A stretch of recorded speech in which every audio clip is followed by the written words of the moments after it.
Hello everyone, this is Raktim Thakur. Hopefully आप लोग का एग्जाम आज अच्छा गया।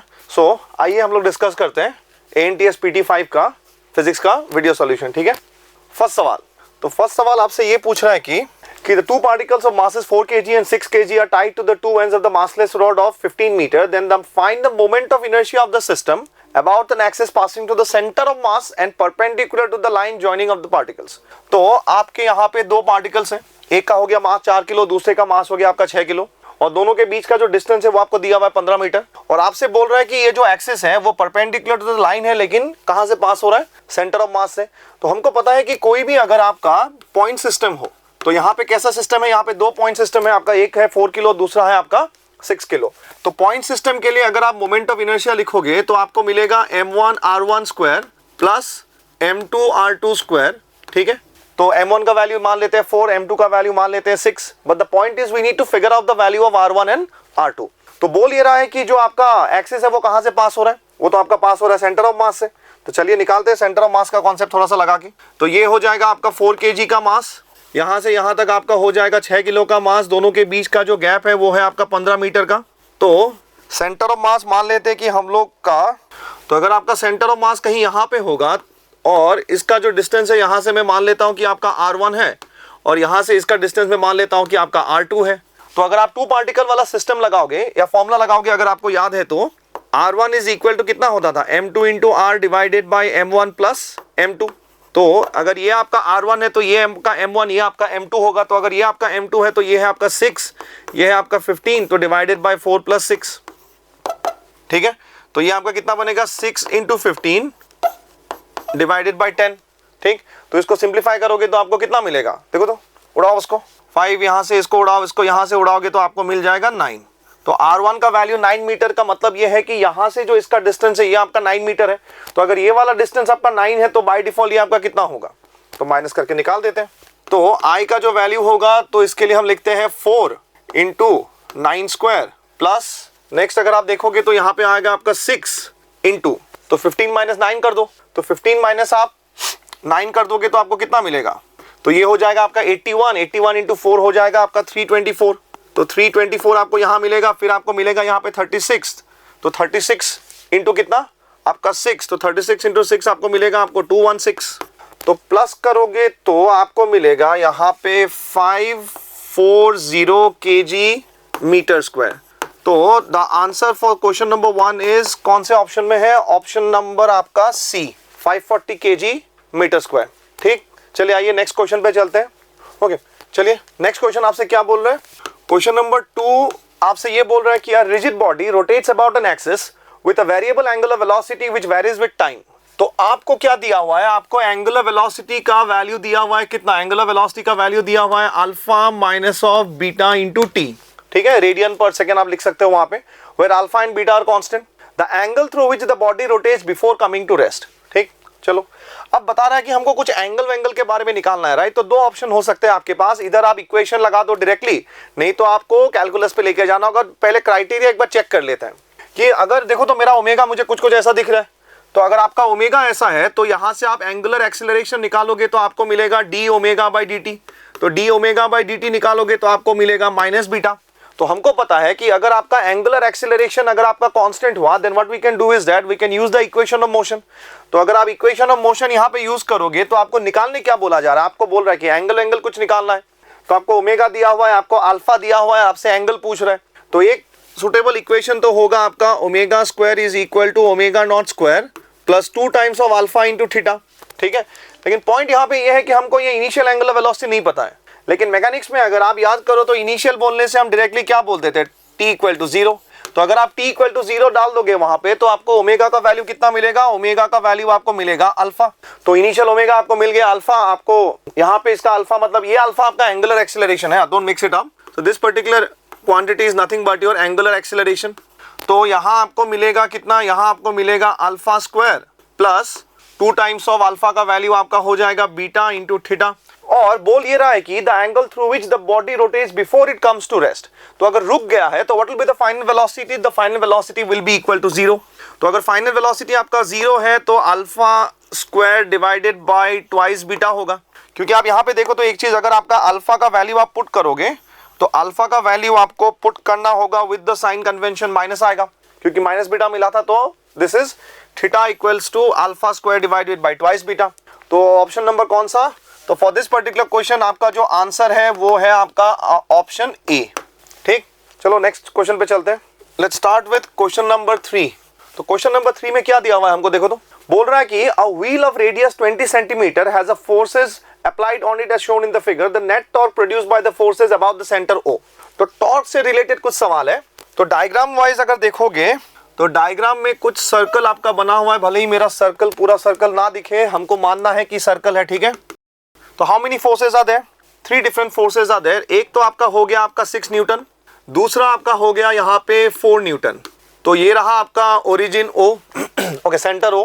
सबसे पहला पॉइंट, जो टॉर्क का फॉर्मूला होता है ना, टॉर्क का फॉर्मूला होगा आपका इस पर्टिकुलर केस में आपका R क्रॉस F। R हो गया आपका पोजीशन वेक्टर, F हो गया आपका फोर्स। तो सबसे पहले जो जो एलिमिनेट कर सकते हैं ना उसको एलिमिनेट कर लेते हैं। तो एलिमिनेट कर लेने का मतलब मैं ये बोल रहा हूं कि आप अगर इस 6 को देखो, दिस पर्टिकुलर 6, जो ये 6 फोर्स है, it is exactly passing through the आपका सेंटर। तो whenever the force passes through that particular centre, तो आपका तो R का वैल्यू 0 होगा, ठीक, because it is exactly passing through that point. तो इसके कारण तो टॉर्क आपका कुछ आएगा नहीं। तो टॉर्क किसके कारण आएगा? 4 न्यूटन के कारण। तो पहले 4 न्यूटन के कारण टॉर्क किस तरफ है देख लेता है। I will come to this also, हां, डोंट वरी, मैं 8 न्यूटन वाला भी कराऊंगा, सब मिक्स नहीं करना चाहता एक साथ। तो यहां पे बैठ के अगर आप देखो तो what is the angle between the position vector and the force? 90। और हमको पता है R क्रॉस F लगाना है हमको। तो अगर मैं R क्रॉस F यहां पे लगाऊं तो R क्रॉस F का जो डायरेक्शन होगा, R क्रॉस F का मेरा डायरेक्शन किस तरफ होगा? बाहर की तरफ, ठीक है। तो R क्रॉस F होगा मेरे बाहर की तरफ। तो R का मैग्नीट्यूड होगा आपका 20 सेंटीमीटर, तो इसको मान सकते हैं कि 0.2 मीटर, ठीक। अब आते हैं तीसरे वाले फोर्स पे। देखो तो एक और फोर्स आपका वहां पे रखा हुआ है। तो तीसरा वाला जो फोर्स है वो आपको कितना दिया हुआ है? वो आपको दिया हुआ है आपका 8 न्यूटन, ठीक है। तो 8 न्यूटन दिया हुआ है। और ये जो आपका एक्सिस है वो एक्सिस के साथ कितना एंगल बना रहा है? वो एक्सिस के साथ बना रहा है आपका 30 डिग्री, ठीक।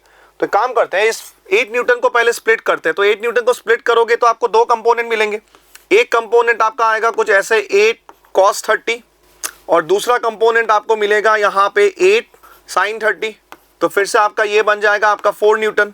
और इस पर्टिकुलर कंपोनेंट को देखो तो फिर से ये वाला जो कंपोनेंट है, it is exactly passing through the centre just like your 6 Newton. तो इसके कारण अगर टॉर्क 0 है because it is passing through the centre, तो इसके कारण भी तो 0 होगा। So whenever the force passes through the point of reference, the torque because of that force becomes what? 0। तो 2 फोर्सेस के कारण यहाँ पे आपको टॉर्क दिखेगा। एक तो है आपका ये 4 न्यूटन, दूसरा है आपका ये 4 न्यूटन। लेकिन थोड़ा सा आप लॉजिकली देखो, एक तो आप R क्रॉस F लगा सकते हो, इसमें अगर R क्रॉस F लगाओगे तो बाहर, इसमें अगर आप R क्रॉस F लगाओगे तो दिस इज R, तो R क्रॉस F अंदर। और थोड़ा सा लॉजिकली अगर आप देखना चाहते हो तो this particular force is trying to, या this particular torque is trying to rotate in anti clockwise and this particular torque is trying to rotate in clockwise. But overall दोनों का मैग्नीट्यूड कैसा है? सेम।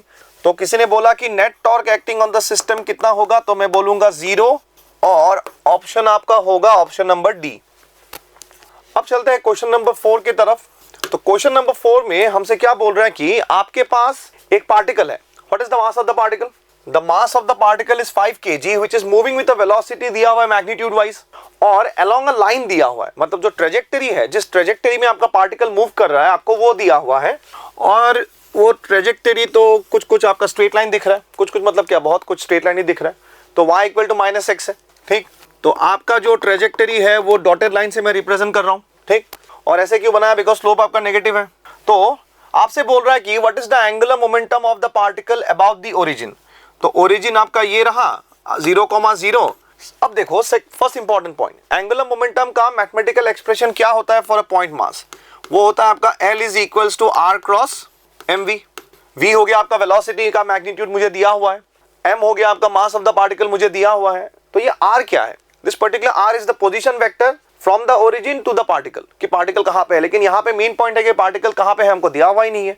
पर थोड़ा सा आप लॉजिकली देखो कि पार्टिकल सपोज यहाँ पे है, मान लो यहाँ जा रहा है या तो यहाँ जा रहा है, ठीक है, because along the line he move कर सकता है। तो 2 ही ऑप्शन है। नहीं तो आप मान के चलो कि पार्टिकल कहीं आपका यहाँ है, तो 2 ही ऑप्शन है उसके पास, इधर यहाँ जा सकता है, नहीं तो आपका यहाँ जा सकता है। तो in all the possible cases, in all the possible positions, what is the angle between R and V? तो किसी भी पॉइंट पे R और V के बीच में आपका जो एंगल होगा वो होगा 0 डिग्री और 180 डिग्री, ठीक है। तो r m v sine theta अगर आप लिखोगे यहाँ पे, तो ये साइन थीटा का वैल्यू कितना आ जाएगा, 0 आएगा। तो 0 आएगा तो एंगुलर मोमेंटम का जो वैल्यू होगा वो कैसा आएगा आपका, एंगुलर मोमेंटम का वैल्यू आपको मिलेगा 0, ठीक है, अबाउट द ओरिजिन। और थोड़ा सा लॉजिकली भी देखोगे तो सेंटर पे बैठ के आप अगर इन कंडीशन में पार्टिकल को देखोगे तो आपको दिखेगा कि पार्टिकल जो है वो तो स्ट्रेट लाइन में मूव कर रहा है, आपको वो घूमने वाला इफेक्ट दिखेगा ही नहीं। तो घूमने वाला इफेक्ट नहीं दिखेगा तो आपका जो आंसर होगा वो होगा फिर से ऑप्शन कौन सा, ऑप्शन नंबर डी। ओके, चलते हैं क्वेश्चन नंबर 5 की तरफ। तो क्वेश्चन नंबर 5 तो एकदम plain simple directly formula based है। तो क्वेश्चन 5 क्या बोल रहा है कि आपके पास फोर्स दिया हुआ है, आपके पास पोजीशन वेक्टर है, तो आपसे बोल रहा है कि अबाउट द ओरिजिन आप टॉर्क को लिखो, राइट। तो सिंपली जो आपका टॉर्क का फॉर्मूला होता है, टाउ का फॉर्मूला क्या होता है, टाउ का फॉर्मूला होता है आपका आर क्रॉस एफ। तो इसको आप वो बॉक्स को खोलते हैं इसमें, तो बॉक्स को खोलोगे तो आपको क्या मिलेगा, आई कैप, जे कैप और आपको मिलेगा के कैप।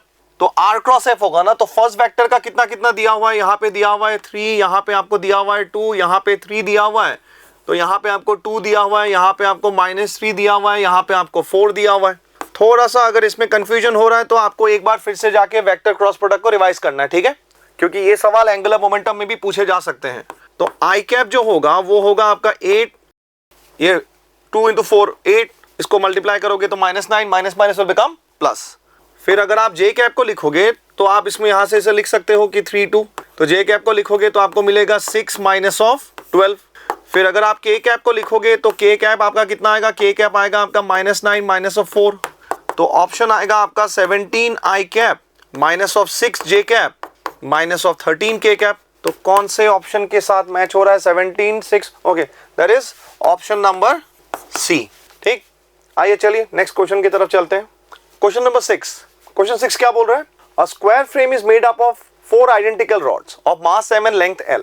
तो 4 आइडेंटिकल रॉड्स है, समथिंग इन दिस वे। तो 4 आइडेंटिकल रॉड को अगर बनाओगे तो आपका एक बन गया, यहाँ पे दूसरा बन गया, यहाँ तीसरा और आपका यहाँ हो गया चौथा वाला rod. Every rod has a mass m and length l। फिर बोल रहे हैं moment of inertia of the square frame about an axis passing to the centre of the square frame. Centre से तो पास हो रहा है and perpendicular to the plane.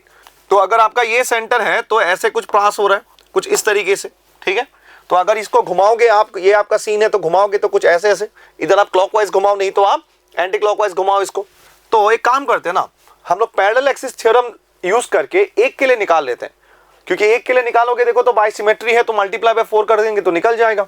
तो ये रहा आपका एक सिंगल रॉड, ये रहा आपका एक्सिस, और यहाँ से जो यहाँ का डिस्टेंस होगा जिसको हम बोलेंगे d will be equal to what, l/2। और मैं ऐसे क्यों लिख रहा हूँ, बिकॉज मेरा जो पैरेलल एक्सिस थ्योरम है वो किसी भी एक्सिस के अबाउट हमको क्या देता है, ICOM प्लस MD²। तो अगर आप इस रॉड को देखोगे तो पैरेलल एक्सिस थ्योरम यूज करने के लिए there is a requirement of 2 different axis. तो अगर दो अलग अलग एक्सिस है तो रिक्वायरमेंट क्या था कि अगर एक एक्सिस कुछ ऐसे है तो दूसरा एक्सिस भी इसके सेंटर ऑफ मास से पास होना चाहिए। बट एक और मैंडेटरी रूल था कि that should be parallel.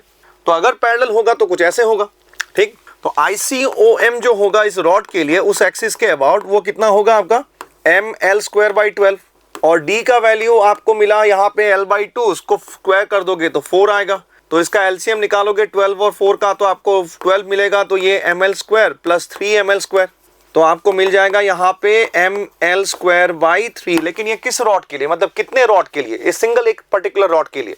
But हमसे पूछ रहा है पूरे सिस्टम के लिए, राइट। तो पूरे सिस्टम के लिए पूछेगा तो आपको बस क्या करना है, एक के लिए अगर उतना है तो चारों के लिए होगा आपका 4ml² / 3, तो आपको मिलेगा ऑप्शन नंबर बी। तो for this question the answer is at option number B, ठीक है। Let's start with question number 7। Question number 7 को अगर देखोगे तो क्वेश्चन नंबर 7 क्या बोल रहा है कि a copper rod of length l is rotating about the mid point of the rod. Okay, तो आपके पास एक ऐसा कॉपर रॉड है जिसका लेंथ l है और ये इस पॉइंट के अबाउट वो रोटेट हो रहा है, ठीक है। तो ये रहा उसका मिड पॉइंट और ये उस मिड पॉइंट के अबाउट रोटेट हो रहा है। तो यहाँ से यहाँ तक का लेंथ होगा आपका l/2, फिर यहाँ से यहाँ तक का आपका लेंथ होगा आपका l/2। ओके, फिर क्या बोल रहा है, फिर आपसे बोल रहा है कि a copper rod of length rotating with the midpoint of the rod with the plane of the rotation perpendicular to the uniform magnetic field। मतलब मान लो कि आपका ये प्लेन है और आपका जो रॉड है ना वो इस प्लेन में ऐसे रोटेट हो रहा है। होपफुली आपको दिख रहा होगा कि आपका प्लेन मतलब ऐसे देख सकते हो जो मैं बोर्ड में बना रहा हूं कि ये प्लेन है आपका और इस प्लेन में ऐसे ऐसे वो रॉड आपका रोटेट हो रहा है। तो आपका जो मैग्नेटिक फील्ड है वो मैग्नेटिक फील्ड बोल रहा है कि परपेंडिकुलर है किसमें, उस प्लेन के। तो अगर प्लेन आपका ऐसा है तो मैग्नेटिक फील्ड इज इधर परपेंडिकुलर इन और इट इज परपेंडिकुलर आउट। तो ले लो अपने हिसाब से वो। और ये बोला जा रहा है कि कांस्टेंट एंगुलर वेलोसिटी ओमेगा से घूम रहा है। तो कांस्टेंट एंगुलर वेलोसिटी अगर आपका ओमेगा से ये घूम रहा है तो ये कौन से क्वेश्चन का आपका टॉपिक है पता है? ये आपका रोटेशनल ईएमएफ से आएगा। मतलब जो कॉन्सेप्ट हम यूज करने जा रहे हैं वो आपका आएगा रोटेशनल ईएमएफ से। तो मैग्नेटिक फील्ड को एक काम करते हैं ना, मैग्नेटिक फील्ड को मान लेते हैं कि वो किस तरफ है, मैग्नेटिक फील्ड को मान लेते हैं कि वो अंदर की तरफ है। तो कुछ कांस्टेंट मैग्नेटिक फील्ड का वैल्यू भी तो हमको दिया हुआ है ना, तो वैल्यू दिया हुआ है तो बी मान लेते हैं। ठीक, तो कांस्टेंट मैग्नेटिक फील्ड होगा आपका बी। ओके, तो व्हाट वाज द फॉर्मूला? अगर आपको याद है तो what was the formula for the rotational EMF? Rotational EMF का फॉर्मूला होता है कि कोई भी पॉइंट दोनों पॉइंट के बीच में पोटेंशियल डिफरेंस आप लिखोगे तो आपको लिखना होता है B omega x square divided by 2। मैं जानबूझ के एक्स लिख रहा हूं because we are going to use L here. ठीक, तो ये एक्स क्या होता था? ये एक्स होता था कि एक रेफरेंस पॉइंट और दूसरा हिंज पॉइंट। तो in this particular case let's name this particular points कि ये हो गया आपका पॉइंट ए, ये ले लेते हैं हमारा point, okay B already use किया जाएगा तो सी, और ये इस पॉइंट को ले लेते हैं हम डी। ठीक है, तो ये घूम रहा है किस सेंस में? क्लॉकवाइज सेंस में। तो अगर क्लॉकवाइज सेंस में घूमेगा तो इसका डायरेक्शन होगा v का होगा इस साइड में। मतलब किसी भी पॉइंट आप यहाँ पे ले लो किसी भी इंस्टेंट पे, तो लीनियर वेलोसिटी का डायरेक्शन इस साइड में और यहाँ पे लीनियर वेलोसिटी का डायरेक्शन इस साइड में। तो कौन सा पॉइंट हायर पोटेंशियल पे होगा बिटवीन ए एंड सी? फिर से कौन सा पॉइंट हायर पोटेंशियल में होगा बिटवीन सी एंड डी? क्योंकि ये फॉर्मूला अगर मुझे यूज करना है तो there must be a point which is hinged. Directly मैं ए और डी के बीच में तो लगा नहीं सकता। आप यूनिफॉर्मिटी से भी डायरेक्ट आंसर दे सकते हो अगर आपको आइडिया लग गया है कि सीन क्या है। कि देखो तो ये ऊपर जा रहा है और मैग्नेटिक फील्ड आपके अंदर की तरफ है, तो V ऊपर है मैग्नेटिक फील्ड अंदर है, तो V क्रॉस B इस तरफ, so this side will be the higher potential. तो VA माइनस ऑफ VC आपको मिलेगा B ओमेगा स्क्वायर L/2 का होल स्क्वायर डिवाइडेड बाई 2। ठीक है, और दूसरा क्या है आपका? ये है आपका V नीचे की तरफ, मैग्नेटिक फील्ड अंदर की तरफ, तो V क्रॉस B इस तरफ। तो कौन सा पॉइंट आपका बड़ा होगा? हायर पोटेंशियल में होगा, आपका D हायर पोटेंशियल में होगा। तो अगर आपका D हायर पोटेंशियल में है तो VD माइनस VC आपको मिलेगा B ओमेगा, फिर आपका L/2 का होल स्क्वायर, L/2 का होल स्क्वायर डिवाइडेड बाई 2। ये होगा आपका पॉइंट नंबर 2। तो अगर आपको निकालना है VA माइनस VC, राइट, तो आपको निकालना है VA माइनस VD। तो VA माइनस VD आप अगर कर दोगे दैट मीन्स इक्वेशन 1 को आप माइनस कर दो 2 के साथ, तो फाइनली आपको आंसर कितना मिलेगा? 0। तो इस पर्टिकुलर क्वेश्चन का जो आंसर है वो है आपका ऑप्शन नंबर डी। ठीक, let's start with question number 8।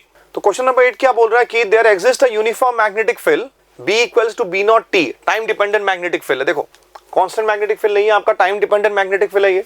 और किस डायरेक्शन में है? पॉजिटिव z एक्सिस में। तो z axis, y axis, x axis ये सब आ गया तो बना लेते हैं हम। ये रहा मेरा x एक्सिस, ये रहा मेरा y एक्सिस। तो बाय डिफॉल्ट आपका जो मैग्नेटिक फील्ड होगा वो z एक्सिस की तरफ है, तो z एक्सिस की तरफ है तो आप लोग की तरफ है। ठीक है, तो डॉट आएगा कि क्रॉस आएगा? अंदर जाने से क्रॉस, बाहर आने से आपका डॉट आता है, तो इधर ही मैं ऐसे ऐसे डॉट बना देता हूँ। ठीक है, आगे पढ़ते हैं क्या बोल रहा है। इन अ सर्कुलर रीजन, ठीक है, मैग्नेटिक फील्ड कुछ सर्कुलर रीजन में है, मैं कुछ ऐसे सिमेट्रिकली ऐसे बना रहा हूँ, कोई दिक्कत नहीं। आप चाहते हो तो इसको सर्कुलर बना के रखो। A circular conducting loop of radius r, देखो रेडियस स्मॉल r बोल रहा है, रेजिस्टेंस बोल रहा है capital R is placed in its XY plane. तो मैग्नेटिक फील्ड आप सर्कुलर बना सकते हो, आपका खुद का चॉइस है। तो ये रहा आपका रिंग। तो जो रिंग का जो रेडियस है, तो रिंग का रेडियस आपसे बोला गया है कितना है? रिंग का रेडियस है आपका स्मॉल r, और रिंग का जो रेजिस्टेंस है, तो रेजिस्टेंस कितना बोल के रखा है? रेजिस्टेंस आपका बोल के रखा है कैपिटल R।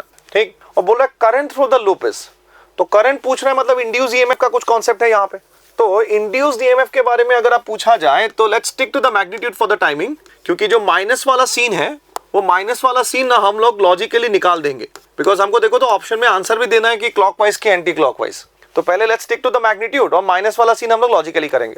तो E equals to d phi by dt। तो फाई को कैसे लिखा जाता है? फाई को आपका लिखा जाता है phi is equals to B dot A। तो रिंग है तो आपका ओपन एरिया है, तो ओपन एरिया है तो आपका ये खुद का चॉइस है कि आप एरिया एंगल को अंदर लोगे कि बाहर लोगे। तो एक काम करते हैं, अगर मैग्नेटिक फील्ड आपका बाहर है तो एरिया का जो एंगल डायरेक्शन है वो भी बाहर ले लेते हैं, तो थीटा मेरा 0 बन जाएगा। तो अगर थीटा मेरा 0 बन जाएगा तो cos 0 का वैल्यू 1। तो B कितना दिया हुआ है? B आपको दिया हुआ है B नॉट इंटू T, क्योंकि मैग्नीट्यूड लेना है यहाँ पे, और एरिया आपका आएगा पाई r स्क्वायर। तो इसको अगर आप डिफरेंशिएट कर दो यहाँ पे, क्योंकि देखो तो E equal to D phi by D T लिखना है मुझे, तो E equal to D phi by D T करोगे तो आपका जो टर्म्स है वो t वाला टर्म कैंसिल हो जाएगा, फिर बी नॉट पाई आएगा आपका आर स्क्वायर, मिल गया। तो B not pi are square मिल गया, ईएमएफ मिला है। तो करंट कैसा होगा, करंट सिंपली होगा आपका EMF divided by the resistance, तो आपको मिलेगा B not pi are square divided by R, ठीक है। अब देखो जो ऑप्शंस है ना, तो ये दोनों तो आप पहले ही कैंसिल आउट कर सकते थे by just looking at the options. कैसे पता है, बिना कैलकुलेशन के, बिकॉज डिवाइडेड करंट बोल रहा है तो डिवाइडेड बाय रेजिस्टेंस आएगा ना, तो रेजिस्टेंस नीचे आना ही होगा इसमें। तो दूसरा ऑप्शन देखो, तो ये लास्ट के दो ऑप्शंस आपके सिमिलर है, और बिना कैलकुलेशन के भी आप इसको बोल सकते थे, क्योंकि लेंस लॉ के हिसाब से क्या होता है, डायरेक्शन ऑफ इंड्यूस ईएमएफ हो या डायरेक्शन ऑफ इंड्यूस करंट जो होता है वो हमेशा चेंजेस को ओपोज करता है। तो अगर आपका मैग्नेटिक फील्ड बाहर की तरफ ज्यादा हो रहा है, मैं ज्यादा क्यों बोल रहा हूं, अगर आप मैग्नेटिक फील्ड को देखो तो मैग्नेटिक फील्ड का जो वैल्यू है वो डायरेक्टली प्रोपोर्शनल है टी के साथ, और टाइम ऑलवेज मूव्स फॉरवर्ड। तो टाइम अगर ज्यादा होते जाएगा तो बाहर की तरफ मैग्नेटिक फील्ड ज्यादा है, तो अगर बाहर की तरफ मैग्नेटिक फील्ड ज्यादा है तो इंड्यूस्ड ईएमएफ कोई भी चेंज पसंद नहीं करता, तो वो करंट को कैसे घुमा देगा, करंट को घुमाएगा इन अ क्लॉकवाइज सेंस, ताकि वो खुद का मैग्नेटिक फील्ड अंदर की तरफ प्रोड्यूस करके उस चेंज को अपोज कर सके, राइट। तो यहां पे आपका आंसर हो जाएगा ऑप्शन नंबर सी, क्लॉकवाइज, ठीक है। तो let's go with question number 9। For a coil of resistance 10 ohm, the induced current developed by changing the magnetic flux through it as shown in the figure। ठीक है, कुछ magnetic flux resistance का value कुछ दिया हुआ है, तो resistance हो गया आपका 10 ओम, और फ्लक्स बोल रहा है ना, तो फ्लक्स देखो तो फ्लक्स होता है आपका बी डॉट ए, ठीक है, लिख लिया। The magnitude of the change in the flux through the coil is, तो magnitude of change in flux बोल रहा है, और आपको आई टी का ग्राफ दिया हुआ है। तो एक चीज तो है कि IT का ग्राफ दिया हुआ है, तो यहां से कुछ एरिया निकाल के तो हम चार्ज को निकाल सकते हैं। तो IT का ग्राफ अगर आपको दिया हुआ है कुछ ऐसे, तो ये हो गया आपका 0.1, that means the base length is 0.1, ये हो गया आपका 4, रेजिस्टेंस दिया हुआ है, IT का ग्राफ दिया हुआ है, चेंज इन फ्लक्स पूछ रहा है। तो what was the relation between all this things, क्योंकि area under the IT graph that is the current time graph gives us what, charge. तो अगर आप थोड़ा सा हल्का याद करोगे तो charge flown is equal to delta phi by क्या होता है, आर होता है। तो change in flux directly will be equal to what, change in flux will be directly equal to Q into are, और क्यू मेरा कैसा निकलेगा, एरिया अंडर द ग्राफ, मतलब area under the IT graph and the time axis will give me the charge phloem.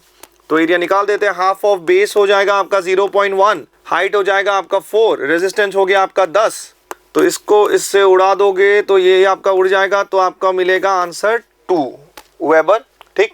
तो that will be your option number what, that will be your option number B. तो इस question का जो answer है that is option number B. Okay, 2 तो नहीं, B लिख देता हूं ना, आंसर 2 है बट ऑप्शन बी है। चलिए नेक्स्ट क्वेश्चन चालू करते हैं। तो आते हैं क्वेश्चन नंबर 10, ठीक। तो क्वेश्चन नंबर 10 में क्या क्या दिया हुआ है, कुछ कुछ तो मास वास रेवोल्यूशन दिख रहा है, चले पढ़ते हैं। तो बोल रहा है कि a man stands on a rotating platform with his arm stretched holding a 5 kg weight in each hand. The angular speed of the platform is 1.2 revolution per second, ठीक, मतलब इनिशियल एंगुलर स्पीड आपको दिया हुआ है। फिर बोल रहा है the moment of inertia of the man together with the platform. Okay, थोड़ा सा डायग्राम बनाता हूं, ठीक है। तो आदमी कुछ ऐसे खड़ा है, और ये आदमी जो है अभी मान लो कि मैक्सिको से आया है, तो आराम से टोपी वोपी पहन के रखा है, चश्मा वश्मा लगा के रखा है इसने पूरा, धूप भी ज्यादा है बाहर। तो बोल रहा है कि the moment of inertia of the man together with the platform may be taken to be constant and equal to 6 kg metre square, ठीक है। प्लेटफॉर्म घूम रहा है, मतलब इस ऐसे, तो यह मिलेगा आपको 6 kg metre square. If the man brings his arm close to the chest with a distance of each weight from the axis changes from 100 centimetre to, okay. Scene कुछ ऐसा है कि पहले जैसे मान लो कि आपका 2 डंबल था, ऐसे पकड़ के रखा था 100 सेंटीमीटर दूरी पर, तो जैसे 100 सेंटीमीटर दूरी पर था वो घूम रहा था, फिर उसने क्या करा, फिर उसने उसको नजदीक ले लिया। तो पहले था आपका 100 सेंटीमीटर, फिर था आपका 20 सेंटीमीटर, तो चेंज इन एंगुलर स्पीड बोला है। तो ये सीन है आपके एंगुलर मोमेंटम का, कंजर्वेशन का मतलब। तो यहाँ पे L initial is equal to क्या, आपका L फाइनल, ठीक है। तो एंगुलर मोमेंटम तो I initial omega initial is equal to I final omega final, ठीक है। ओके, डंबल्स पहले कहाँ पे थे, आपके जो दोनों डंबल्स थे वो थे आपके यहाँ पे दूर, तो उनका मोमेंट ऑफ इनर्शिया आपको अलग से कैलकुलेट करना होगा, क्योंकि बाकी जो आदमी का है एज अ होल उसका और इस जो प्लेटफॉर्म का है वो आपको कितना दिया हुआ है, वो ऑलरेडी आपको दिया हुआ है, जो इनिशियल और फाइनल दोनों में कांस्टेंट रहेगा।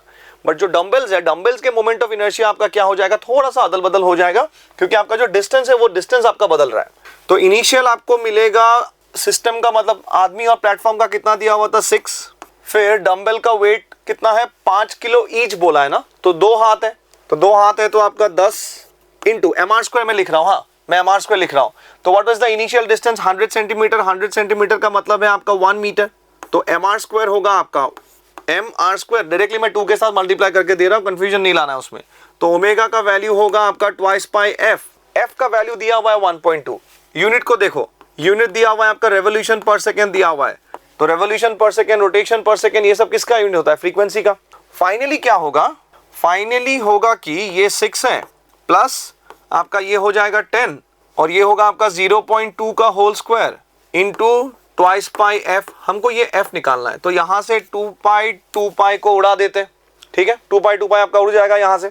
फिर यहां पे आप कैलकुलेशन लगाओगे तो ओके ये आपको मिलेगा 16 इंटू 1.2 और ये आपको कितना मिलेगा, यहाँ पे आपको मिलेगा 0.04, तो मल्टीप्लाई बाय 10 करोगे तो आपको मिलेगा 0.4 प्लस 6 करोगे तो आपको मिलेगा 6.4 इंटू f।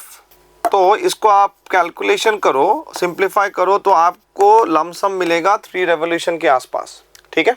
तो इस पर्टिकुलर सवाल का जो आंसर है वो है आपका ऑप्शन नंबर बी।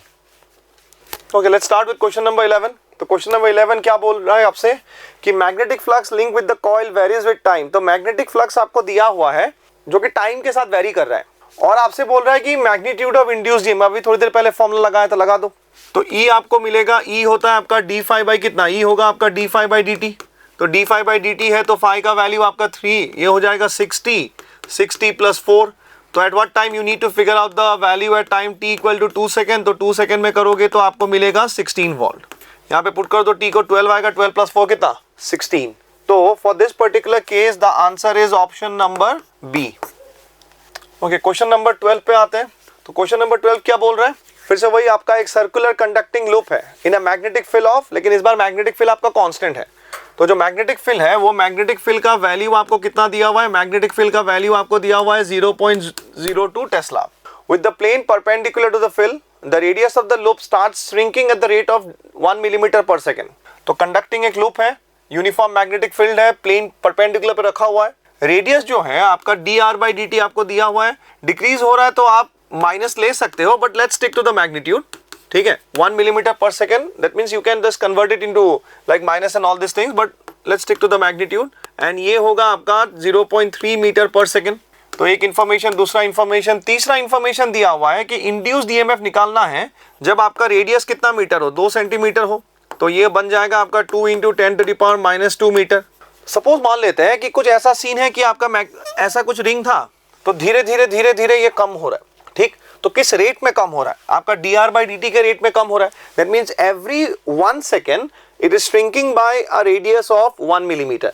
तो आपको उस पॉइंट पे क्या निकालना है, इंड्यूस्ड ईएमएफ निकालना है जिस पॉइंट पे या जिस टाइम पे आपका रेडियस कितना हो, 2 सेंटीमीटर। अलग अलग पोजीशन पे वैल्यू अलग आएगा, तो हमको इस पोजीशन पे पूछा गया तो हम रोक देते हैं फ्रेम को और मान लेते हैं कि ये रह गया आपका 2 centimetre.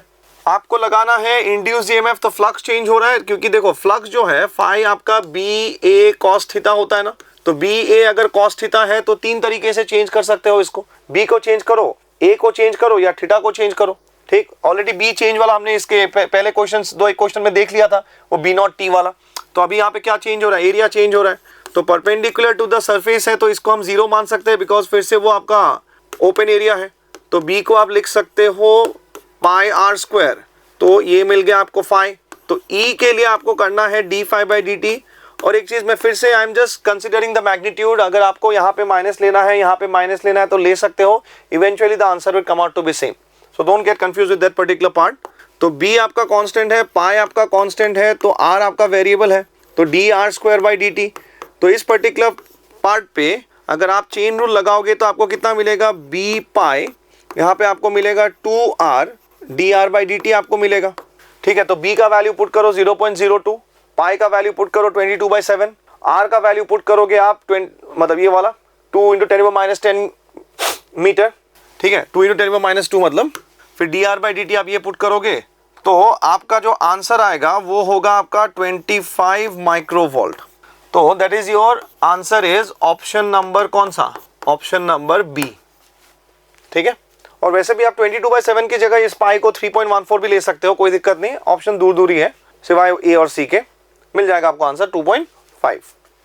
Question number 13, question number 13 बोल रहा है कि आपका एक self inductance of the coil दिया हुआ है, कितने टर्न्स का, 500 टर्न्स का, और उसका वैल्यू आपको दिया हुआ है 0.25 Henry. The self inductance of the similar coil with 800 turns बोल रहा है। तो आपका जो self inductance of the coil है वो डायरेक्टली प्रोपोर्शनल होता है किसके साथ, n स्क्वायर के साथ, that is the total number of turns. तो आपको फाइनल बाय इनिशियल का रेशियो निकाल दो, क्योंकि बाकी पैरामीटर जो है मीडियम वाला, रेडियस, वो सब कुछ चेंज नहीं हो रहा है, तो उनको कांस्टेंट मान के रेशियो में उड़ा दो, तो ये n final square by n initial square, तो L final by L initial, तो इधर लिख देता हूं, तो L इनिशियल कितना दिया हुआ है हमको 0.25, तो ये हो गया आपका 0.25। फाइनल को इसको चेंज किया गया है 800 पे, फिर इसको चेंज किया गया है 500 का होल स्क्वायर, तो इसको इससे उड़ा दो, तो L फाइनल डिवाइडेड बाय 0.25 ये होगा आपका 64, ये हो जाएगा आपका 25। इसको इससे उड़ा दोगे तो कितना मिलेगा, 10⁻², इसके साथ मल्टीप्लाई कर दोगे तो आपको मिलेगा L का वैल्यू 0.64, ठीक है। तो फॉर दिस पर्टिकुलर केस आपका जो आंसर है वो है आपका ऑप्शन नंबर सी। चलो नेक्स्ट क्वेश्चन चलते हैं। Okay, let's start with question number 14। तो क्वेश्चन नंबर 14 हमसे क्या बोल रहे हैं, on the basis of figure as shown choose the correct statement, ठीक है। तो एक स्टेटमेंट यहाँ दिख रहा है, बाकी स्टेटमेंट उस साइड में है, तो करेक्ट स्टेटमेंट बोल रहा है, तो एक एक करके चूज करके पढ़ते हैं। ये रहा आपका क्वेश्चन नंबर 14। तो बोल रहा है कि एक मैग्नेट है जो कि दिखाया हुआ नॉर्थ पोल, साउथ पोल, कुछ भी हो, कोई दिक्कत नहीं। एक कॉइल रखा हुआ है, गैल्वामीटर के साथ कनेक्टेड रखा हुआ है, ठीक। तो बोल रहा है फर्स्ट ऑप्शन क्या बोल रहा है, देखते हैं कि if relative motion between the coil and the magnet is 0। Relative motion मतलब दोनों शायद चल रहा है या रुका हुआ है वो अलग बात है, लेकिन चल रहा है तो दोनों सेम वेलोसिटी से, तो आपस में कोई भी, ये जो गैप है आपका, आपस में कोई भी चेंज नहीं हो रहा है, तो ये जो गैप है वो तो कांस्टेंट है। तो that means the magnetic field और द मैग्नेटिक फ्लक्स कांस्टेंट, क्योंकि अगर आप कॉइल को रेस्ट पे रखो और आपका ये बार मैग्नेट है तो रिलेटिव 0 है तो रेस्ट पे ही रख देते हैं, तो ये जो आपका डिस्टेंस है वो फिक्स है, तो फ्लक्स डेंसिटी चेंज नहीं हो रहा है, तो चेंज नहीं हो रहा है तो इंड्यूस ईएमएफ आएगा नहीं किसी अपोज के लिए। तो बोला there is no current will be there, then no current will be induced in the coil, सही है, कोई चेंज ही नहीं हो रहा है, तो चेंज नहीं हो रहा है तो इंड्यूस ईएमएफ आएगा क्यों, तो ऑप्शन ये तो करेक्ट है। बाकी भी देख लेते हैं एक बार। बाकी आपसे बोल रहा है कि if relative motion between the coil and the magnet is non zero, ठीक, मतलब कुछ ना कुछ रिलेटिव मोशन है, जैसे मान लो कि ये भाग रहा है कुछ इस तरफ, ये कुछ भाग रहा है इस तरफ, या सेम डायरेक्शन में भाग रहा है, ये कुछ 10 से भाग रहा है, ये 20 से भाग रहा है, या वाइस वर्सा, मतलब कुछ गैप में चेंजेस आ रहे हैं अभी, ठीक है, ज्यादा हो रहा है, सॉरी, या कम हो रहा है वो अलग बात है, लेकिन गैप आ रहा है। Then current will be induced in the coil, definitely ज्यादा होगा तो कम करने की कोशिश करेगा, कम होगा तो ज्यादा करने की कोशिश करेगा, लेकिन ओपोज तो करेगा, राइट, तो ऑप्शन बी भी आपका करेक्ट है।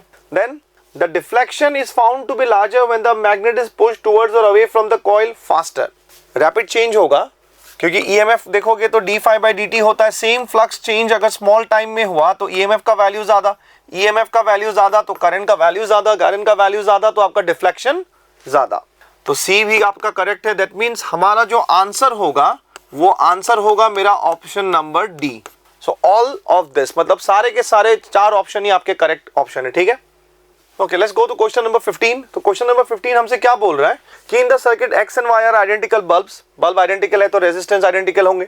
After a short while on pressing the switch, okay, देखो जस्ट आफ्टर नहीं बोल रहा, हमसे बोल रहा है शॉर्ट व्हाइल, मतलब कुछ देर बाद, तो होगा क्या ऐसे केसेस में, at time t equal to 0, t equal to 0 पे the inductor will behave like what, the inductor will behave like an open circuit and the capacitor will behave like a short circuit.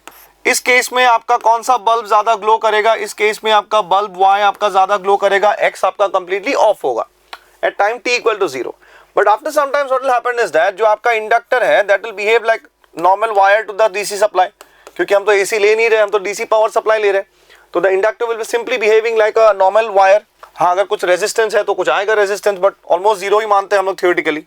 And the capacitor will behave like a open circuit, क्योंकि fully charge हो जाएगा तो capacitor में भी वो potential difference आ जाएगा, तो current को तो अपोज करेगा। तो ये रहा आपका x और ये रहा आपका y, ये खत्म इसकी कहानी, और ये ग्लो करने लगेगा मैक्सिमम ब्राइटनेस से। तो x and y glow brightness, option number आएगा आपका ऑप्शन नंबर सी कि x glows but y does not glow. ये आपका कुछ ऐसे ओपन सर्किट टाइप बिहेव करेगा। तो ये है आपका टाइम t इक्वल टू 0 पे, हमको इससे मतलब है। ठीक, let's start with question number 16। Question number 16 में आपको कुछ रेक्टेंगुलर लूप दिया हुआ है। तो एक काम करते हैं, फिगर को बना लेते हैं, बिकॉज सारे के सारे ऑप्शन जो होंगे वो राइट साइड में है, जो अभी दिख नहीं रहा है। तो एक बार पिक्चर को बना लेते हैं बढ़िया से। बहुत बढ़िया से तो नहीं बन रहा है, फिर भी काम चलाओ हो जाएगा। ये आपका A, ये आपका B, ये आपका C, आपका D। ठीक, चलो पढ़ लेते हैं एक बार क्वेश्चन को। क्या बोल रहा है कि rectangular loop is moving into a region of uniform magnetic field. तो मैग्नेटिक फील्ड कांस्टेंट है, यूनिफॉर्म मैग्नेटिक फील्ड का मतलब है कांस्टेंट है, which is directed normal to the plane of the loop as shown in the figure. Choose the correct statement. Statement दिखेंगे तभी choose करेंगे। ये रहा स्टेटमेंट, हाँ डायग्राम ये रहा आपका, स्टेटमेंट ये रहा, और ये अंदर जा रहा है कुछ वेलोसिटी v मीटर पर सेकंड जो कि कांस्टेंट है। बोल रहा है कि first the magnetic flux through the loop increases. सही है, क्यों? बिकॉज फाई इक्वल्स टू, अगर आप देखोगे BA cos थीटा है, तो आपका जो इफेक्टिव एरिया है जहां पे मैग्नेटिक फील्ड इफेक्ट कर रहा था, पहले इनिशियली इतना होगा, फिर धीरे धीरे अंदर जाएगा तो इफेक्टेड एरिया आपका ज्यादा होगा। इफेक्टेड एरिया आपका ज्यादा हो रहा है तो आपका फ्लक्स का वैल्यू भी कैसा होगा? फ्लक्स का वैल्यू भी आपका ज्यादा होगा। तो ऑप्शन नंबर A तो आपका करेक्ट है। बाकी भी देख लेते हैं एक बार, क्योंकि ऑप्शन नंबर D में फिर से ऑल ऑफ दिस है। The induced current in the loop will be anti clockwise. अब देखो, हाँ, तो जैसे जैसे आपका जो लूप है वो अंदर जा रहा है ना, तो कुछ कुछ मैग्नेटिक फील्ड यहाँ पे ज्यादा होंगे, लेकिन लूप को या कॉइल को चेंजेस पसंद नहीं है। कुछ भी हो, कम हो रहा है, ज्यादा हो रहा है, जो भी हो रहा है उसको चेंज पसंद नहीं है। तो यहाँ पे प्रॉब्लम ये हो रहा है कि जैसे जैसे आपका लूप अंदर जा रहा है ना, तो अंदर की तरफ मैग्नेटिक फील्ड ज्यादा हो रहा है। तो वो बोलेगा भाई मुझे तो ज्यादा नहीं चाहिए, उसको कम कर। तो कम करने के लिए वो खुद का मैग्नेटिक फील्ड उसको प्रोड्यूस करना होगा बाहर की तरफ। तो बाहर की तरफ अगर प्रोड्यूस करना होगा तो लूप का जो करंट का डायरेक्शन होगा वो कुछ ऐसा नहीं होगा, क्योंकि अंदर की तरफ ऑलरेडी वो कांस्टेंट मैग्नेटिक फील्ड है, वो कांस्टेंट है, वो दैट्स अ डिफरेंट इशू। लेकिन ये तो अंदर जा रहा है ना, तो जब ये धीरे धीरे अंदर जाएगा तो इफेक्टेड एरिया आपका ज्यादा होगा। तो to minimise this it will produce its own magnetic field in the outward direction. तो करंट तो आपका एंटी क्लॉकवाइज है, तो ऑप्शन बी भी आपका करेक्ट है। सो ऑप्शन सी क्या बोल रहा है कि after sometimes the current in the loop may be zero. हो सकता है, क्योंकि देखो तो अगर ये पूरा का पूरा जो लूप है वो कंप्लीटली अंदर चला गया, ठीक है, मे बी बोल रहा है, English problem, B very careful in this part. हो सकता है मे बी, क्योंकि हमको तो डिफाइन ही नहीं किया गया कि कितना दूर तक मैग्नेटिक फील्ड है, तो हो भी सकता है, नहीं भी हो सकता है, इसलिए मे बी यूज हो रहा है। तो ऑप्शन सी भी आपका करेक्ट है। तो ऑप्शन सी, अगर ए बी सी सब करेक्ट है तो हमारा जो आंसर होना चाहिए वो होगा ऑप्शन नंबर डी।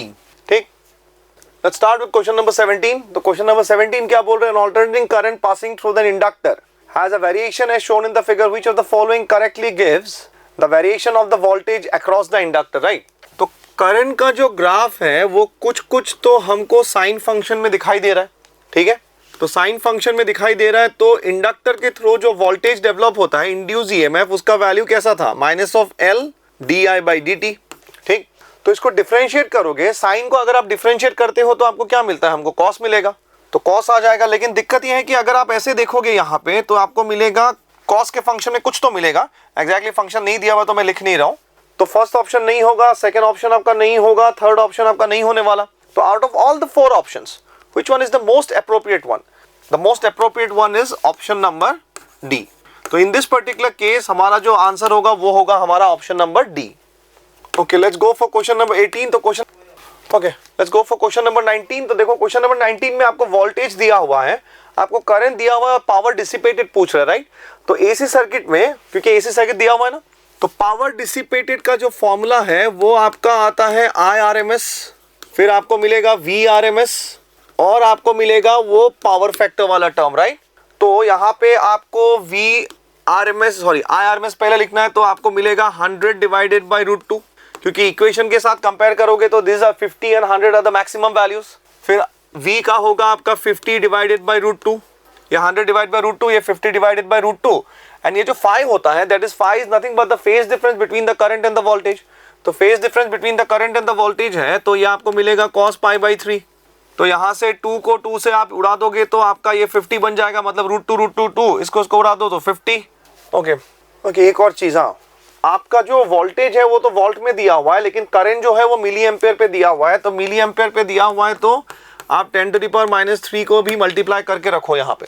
तो 50 cos 3 का वैल्यू आएगा आपका, मतलब π/3 का वैल्यू आएगा आपका हाफ इंटू 10⁻³ ठीक। ओके, 50 आपका यहाँ पे, सॉरी उल्टा कर दिया मैंने, क्योंकि आप इसको उड़ाओगे तो 50-50 आएगा ना, तो 50-50 आपको यहाँ पे कितना मिलेगा, यहाँ पे आपको मिलेगा 250, तो ये 125 आएगा, तो 125 से आप करोगे तो आपको मिलेगा 1.25। ठीक है, तो इसको कैलकुलेशन को थोड़ा देख लेना। ओके, मैं ज़्यादा शॉर्टकट मारने लगा था। तो आंसर होगा आपका ऑप्शन नंबर डी। ठीक, चलो नेक्स्ट क्वेश्चन पे चलते हैं। आपका जो नेक्स्ट वाला सवाल है वो है आपका कुछ इंपिडेंस एसी सर्किट को लेके दिया हुआ है। क्या बोल रहा है, the impedance of the circuit as shown in the figure is, तो इंपिडेंस बोल रहा है तो मतलब कुछ Z से रिलेटेड है ना। तो आपको जो एक कांस्टेंट वैल्यू दे के रखा है वो होगा आपका RMS। आपको इंडक्टर में ड्रॉप कितना हुआ है वो VRMS आपको दिया हुआ है, और आपको रेजिस्टर में कितना ड्रॉप हुआ है आपको वो दे के रखा है आपका 100। तो यहाँ पे अगर आपको लिखना है इंपिडेंस या निकालना है इंपिडेंस, आपका कौन सा सर्किट है, आपका है XL या RL सर्किट। तो ये होगा आपका XL square plus R square. तो XL आपको कैसे मिलेगा, आपको मिलेगा VRMS डिवाइडेड बाय IRMS, और यहाँ कितना ड्रॉप हुआ दिया हुआ है आपको 100 ड्रॉप हुआ दिया हुआ है। IRMS का वैल्यू आपको मिलेगा 5/√2, तो ये आपको सिंपली मिलेगा 20/√2। सिमिलरली अगर आपको R निकालना है तो वही करोगे VRMS by RMS। What is the voltage drop across the resistor, फिर से वही 100/5/√2, तो ये आपको मिलेगा फिर से 20/√2। ठीक है, तो XL R आपको मिल गया, तो Z का वैल्यू तो सेम ही दिख रहा है, तो वो तो 20/√2 अगर आप a square plus a square करके फिर से स्क्वायर रूट करोगे तो क्या आएगा आपका a√2 नहीं आता है, तो ये आपको मिलेगा 20/√2 इंटू √2, तो आएगा आपका आंसर 20 ओम। तो ऑप्शन होगा आपका ऑप्शन नंबर सी। ठीक, अब चलते हैं क्वेश्चन नंबर 21 की तरफ। ओके, क्वेश्चन नंबर 21 को देखो तो आपको एक ऑल्टरनेटिंग करंट का जो एक्सप्रेशन है आपको वो दिया हुआ है, और I का वैल्यू आपको दिया हुआ है 3 sin ωt plus 4 cos ωt। ठीक है, और आपसे बोल रहा है कि RMS वैल्यू निकालो, मतलब रूट मीन स्क्वायर वैल्यू निकालो। तो ये जो साइन कोसाइन वाला फॉर्मूला था उसमें स्टैंडर्ड फॉर्म कैसा था कि IRMS आपका होगा root over peak value of the first peak value of the second divided by 2। तो पिक वैल्यू आपको कितना दिया हुआ है 3, तो ये बन जाएगा आपका 9। यहाँ पे पिक वैल्यू दिया हुआ है आपको 4, तो बन जाएगा आपका कितना 16, तो डिवाइडेड बाई 2, तो 25 को करोगे तो 5 आ जाएगा। यहाँ पे आपको मिलेगा √2। ये फॉर्मूला याद करके रखो because this is important for you, अगर किसी को याद नहीं है तो। ठीक है, तो 2 AC हुआ तो ऐसे पिक वैल्यू निकाला जाता है, और वही तो है। पहले क्या करना है RMS में, मतलब वो डेफिनेशन ही कर रहा हूँ मैं। RMS में करना क्या होता है हमको, पहले स्क्वायर करो तो क्या स्क्वायर, फिर स्क्वायर का मीन निकालो तो स्क्वायर करके फिर मीन निकाला, फिर उनका रूट ओवर कर दो तो डाल दिया रूट ओवर, तो आएगा आपका 5√2। तो आंसर होगा आपका ऑप्शन नंबर बी। ठीक है, तो option number B is the correct answer. Okay, अब चलते क्वेश्चन नंबर 22 के तरफ। तो क्या बोल रहा है कि in an LCR circuit, series LCR circuit, resistance आपको दिया हुआ है, इंपिडेंस आपको दिया हुआ है, then the phase difference between the voltage and the current flowing in the circuit is. तो थोड़ा सा फेजर डायग्राम को याद करोगे तो आपका ये रहा R और ऐसा कुछ आपका आएगा Z। ठीक, and this is the phase difference between the voltage and the current, वही तो पूछ रहे हैं ना। तो रिजल्टेंट वोल्टेज ये रहा, क्यों करंट बोल रहा हूँ बिकॉज R और I का तो सेम ही है।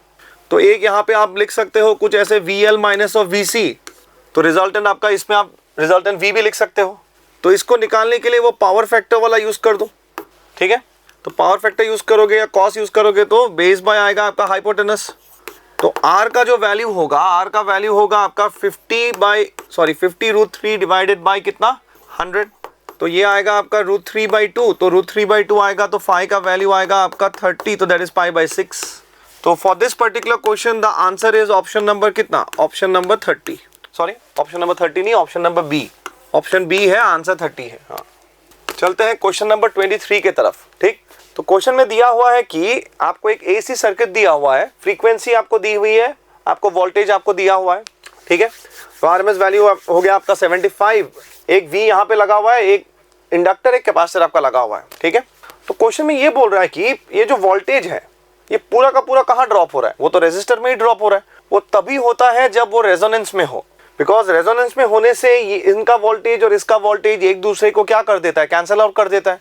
ठीक है, तो तभी ये मुमकिन है, अदरवाइज कुछ ड्रॉप यहाँ भी होता, कुछ ड्रॉप यहाँ भी होता, लेकिन यहाँ पे पूरा का पूरा जो कंप्लीट ड्रॉप है वो कहाँ हो रहा है, रेजिस्टेंस में हो रहा है। तो in this particular case this is nothing but the condition for your resonance frequency. तो रेजोनेंस फ्रीक्वेंसी से आपको निकालना है सी का वैल्यू। तो रेजोनेंस में पता है हमको XL इज इक्वल टू क्या होता है, XC होता है। तो XL का वैल्यू होगा आपका 2 पाई FL और यहाँ पे होगा आपका 1/2 पाई F इंटू सी। ठीक है, तो हमको निकालना है C का वैल्यू। तो C का वैल्यू निकालना है तो इधर लेके आ जाओ। तो ये आप क्रॉस मल्टीप्लाई करोगे तो आपको मिलेगा 4 pi square F square by L। 4 पाई तो समझ आ रहा है, L समझ आ रहा है, F कहाँ से निकाले, वो दिया हुआ है F 500। तो C का वैल्यू आप यहाँ पे पुट कर दो। तो यहाँ पे 4 पाई का वैल्यू आप ले लो 22/7, F का वैल्यू आप डाल दो यहाँ पे आपका 500 और जो L का वैल्यू है आपका, L का वैल्यू आप डाल दो यहाँ पे 10 इंटू 10⁻³ ठीक। तो इसको पूरा सॉल्व करोगे तो अप्रोक्सीमेट आपका आंसर आ जाएगा आपका 10 microfarad. So for this particular question the answer is option number D. Okay, let's go for question number 24। तो 24 में क्या बोल रहा है, direct current of 2 ampere and alternating current of maximum value. देखो मैक्सिमम बोल रहा है तो मतलब पिक वैल्यू है। 2 ampere flows through two identical resistance then the ratio of heat produce बोल रहे हैं। तो रेशियो ऑफ हीट प्रोड्यूस, तो हीट प्रोड्यूस का अगर डीसी का फॉर्मूला लिखोगे तो डीसी का फॉर्मूला कैसा था, I² R इंटू टी। और यहाँ पे I का वैल्यू आपको दिया हुआ है ऑलरेडी 2² R इंटू टी। तो ये बन गया मेरा इक्वेशन 1। लेकिन वही अगर आप हीट डेवलप निकालोगे AC को लेके, तो AC को लेने से ये था आपका कितना, I RMS का whole square R into T. हमको मैक्सिमम वैल्यू यहाँ पे दिया हुआ है, कितना मैक्सिमम दिया हुआ है, मैक्सिमम दिया हुआ है आपका 2। तो अगर 2 आपका मैक्सिमम है तो वहां से RMS कैसे निकाले, 2/√2। तो 2/√2 का होल स्क्वायर RT। और हमसे जो पूछ रहा है वो आपका रेशियो पूछा जा रहा है ना। तो अगर रेशियो पूछा जा रहा है तो पहले क्या दिया हुआ है, पहले DC का इंफॉर्मेशन दिया हुआ है, उसके बाद AC का इंफॉर्मेशन दिया हुआ है। तो उसी पैटर्न में चलते हैं ठीक। रेशियो निकाल दोगे तो ये वाला टर्म और आपका ये वाला टर्म कैंसिल हो जाएगा। तो आपका जो √2 है वो ऊपर चला जाएगा। तो कितना बन जाएगा, 2:1 बनेगा। तो 2:1 बनेगा तो आपका कौन सा होगा आंसर, आपका होगा answer C। Direct formula based है। हाँ, provided you remember this particular formula. Okay, let's start with question number 25। तो 25 देखो तो क्या बोल रहा है फिर से, एक इंडक्टर है, एक रेजिस्टर है connected to an AC circuit और AC सोर्स का फुल इंफॉर्मेशन दिया हुआ है, मतलब LR सर्किट है। फिर से the current in the circuit and the phase angle between the current and the source voltage are given by this. तो 4 ऑप्शन है, तो कुछ कुछ बना लेते हैं डायग्राम। एक इंडक्टर है, एक आपका रेजिस्टर है और आपका एक AC का सोर्स है। तो AC का सोर्स यहाँ पे रखा हुआ है। तो आपका जो वोल्टेज है वो आपका 220 वोल्ट RMS और फ्रीक्वेंसी हो गया आपका 50 हर्ट्ज ठीक। इंडक्टर का जो वैल्यू दिया हुआ है, L का वैल्यू आपको कितना दिया हुआ है, L का वैल्यू आपको दिया हुआ है 0.21 हेनरी और R का वैल्यू आपको दिया हुआ है कितना, 88 ओम। और क्या पूछ रहा है, करंट पूछ रहा है ना, current in the circuit and the phase angle between the current and the source voltage respectively. पहले काम करते करंट को निकाल लेते फिर जाते उसके ऊपर। देखो करंट निकालने हैं तो हमको फिर से वही जो थोड़ी देर पहले हमने किया था ना वो निकालना होगा, इंपेडेंस वाला। क्योंकि करंट आप निकालोगे तो आपको मिलेगा V/Z। V दिया हुआ है, V कितना दिया हुआ है, 220 वोल्ट। तो Z निकालेंगे तो Z निकालने के लिए फिर से कौन सा फॉर्मूला यूज करना होगा, Z निकालने के लिए आपको फिर से वही यूज करना होगा, थोड़ा सा कैलकुलेटिव है बस। आपको यूज करना होगा XL² प्लस R²। XL के जगह आप क्या लिख सकते हो, XL के जगह आप लिख सकते हो यहाँ पे 2 पाई F L² plus R²। F का वैल्यू दिया हुआ है, F का वैल्यू कितना दिया हुआ है आपको 50, L का वैल्यू दिया हुआ है आपको 0.21, R का वैल्यू दिया हुआ है आपका 88 और V का वैल्यू आपको दिया हुआ है कितना, V का वैल्यू आपको दिया हुआ है 220। तो V का वैल्यू अगर आप पुट करोगे यहाँ पे 220 तो नीचे का जो वैल्यू अगर आप सब कुछ डालोगे तो अप्रोक्सीमेट आपको मिलेगा 110 which turns out to be 2 ampere ठीक होगा। तो 2 एम्पियर देखो तो आप ये निकाल के पूरा आंसर बोल सकते हो। You don't have to go for the second option because चारों में सिर्फ एक ही ऑप्शन अवेलेबल है जिसमें 2 आ रहा है।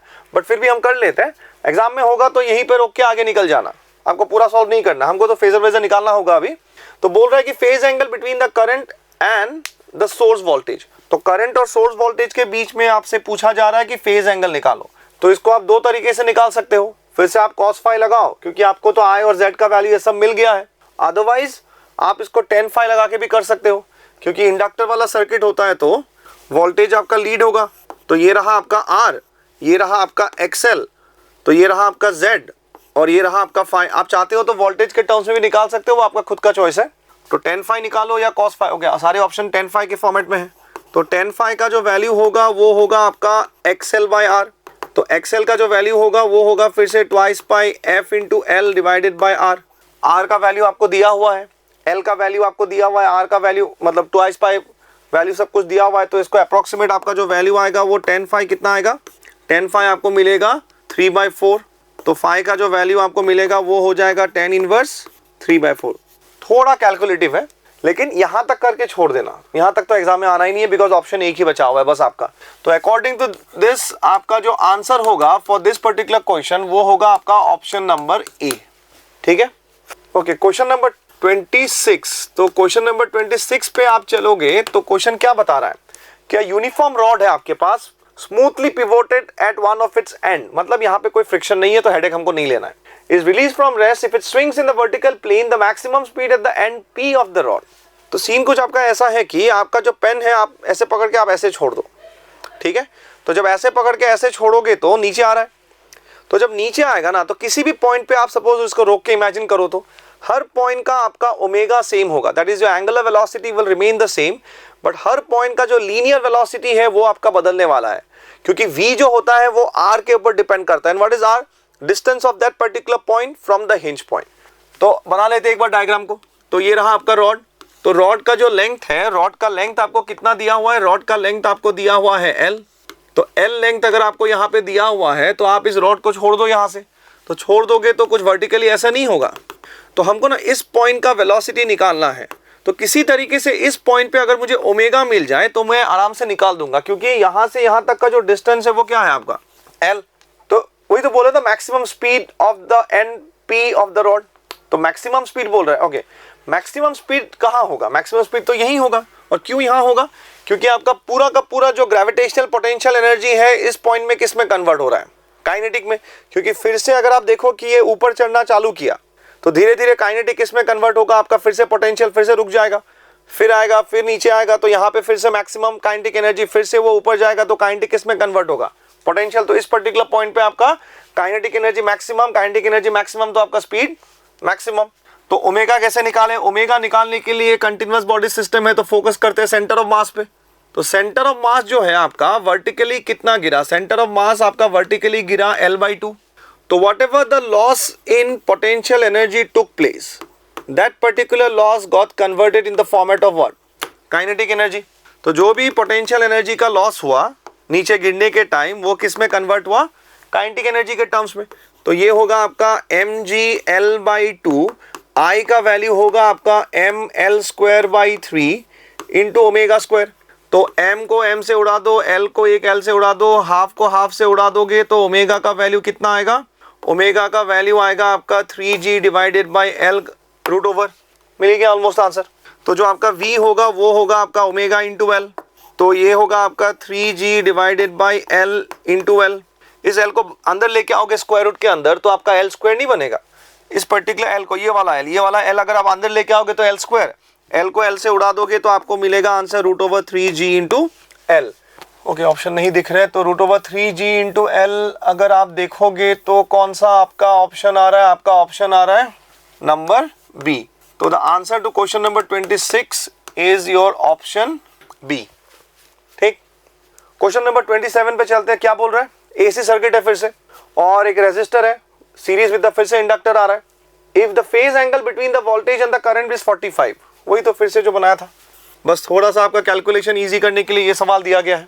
तो ये मान लो कि एक्सएल है आपका, ये आर है, और ये आपको जो दिया हुआ है फाई, वो फाई आपको दिया हुआ है कितना 45। तो जो आपका 10 फाई है, 10 फाई का जो वैल्यू है वो होगा आपका एक्सएल बाई आर। फाई का वैल्यू 45, तो 10 45 1, तो that means X L is equal to what, R. वही तो पूछ रहा है, the value of inductive reactance will be, तो the answer is option number C. ठीक, ओके। क्वेश्चन नंबर 28 पे चलते हैं। क्वेश्चन नंबर 28 को पढ़ो तो एक बार क्या बोल रहा है कि रेजिस्टर है, इंडक्टर है, कैपेसिटर है, एंड वॉल्टमीटर V1, V2 एंड V3 are connected to an oscillator in the circuit as shown in the adjoining diagram. तो डायग्राम में जो हमको दिखाया गया है तो V1, V2, V3 हमको दिखाया जा रहा है। ठीक है, V1 किसके अक्रॉस कनेक्टेड है, V1 R के अक्रॉस कनेक्टेड है, V2 is connected across the combination of your L and C, तो इंडक्टर और कैपेसिटर के कॉम्बिनेशन में कनेक्टेड है। And what about V3 overall, तो बोल रहा है कि when the frequency of the oscillator is increase up to the resonance frequency, फिर से वही जो टॉपिक आया था थोड़ी देर पहले, अगर आपका रेजोनेंस फ्रीक्वेंसी हो रहा है तो दैट मीन्स इसका वोल्टेज को उड़ा देगा एक दूसरे को, तो उड़ जाएगा तो आपका V2 का वैल्यू तो पक्का जीरो, क्योंकि रेजोनेंस में आपको जो मिलेगा वो पूरा का पूरा वोल्टेज कहां पे ड्रॉप होते हुए दिखाई देगा, पूरा का पूरा वोल्टेज आपके ड्रॉप होते हुए दिखाई देगा R में। तो सवाल क्या है, सवाल है कि the voltmeter reading at resonance is zero in the case of सिर्फ और सिर्फ वोल्टमीटर 2, क्योंकि 1 पे तो रहेगा ना, पूरा का पूरा ड्रॉप कहां चला जाएगा 1 पे। तो इस पर्टिकुलर आंसर का जो ऑप्शन है आंसर वाइज वो कौन सा होगा, ऑप्शन नंबर बी। तो option B is the correct one. Okay, let's start with question number 29। तो 29 आपका क्या बोल रहा है कि a power transformer step up है is in the ratio of turn ratio आपको दिया हुआ है 1:8। तो number of turns in the primary divided by number of turns in the secondary आपका होगा 1/8, ठीक है। और फ्रीक्वेंसी आपको दिया हुआ है और वोल्टेज अक्रॉस द प्राइमरी दिया हुआ है, लोड अक्रॉस द सेकेंडरी दिया हुआ है। तो आपको दिया हुआ है वोल्टेज अक्रॉस द प्राइमरी कितना दिया हुआ है आपको 120 वोल्ट, और आपका जो लोड है अक्रॉस द सेकेंडरी वो आपको दिया हुआ है 10⁴ ओम। पूछ रहा है कि the current in the secondary is, तो देखो करंट इन द सेकेंडरी अगर आपको निकालना है तो Vs is equal to Is into Rs कर देते। तो Is जो होगा आपका वो होगा Vs divided by Rs, R तो दिया हुआ है, तो किसी तरीके से इस Vs को निकाल देते हैं, ठीक है। तो ट्रांसफॉर्मर का अगर आप रिलेशन याद करो तो Vs by Vp is equal to Ns by Np।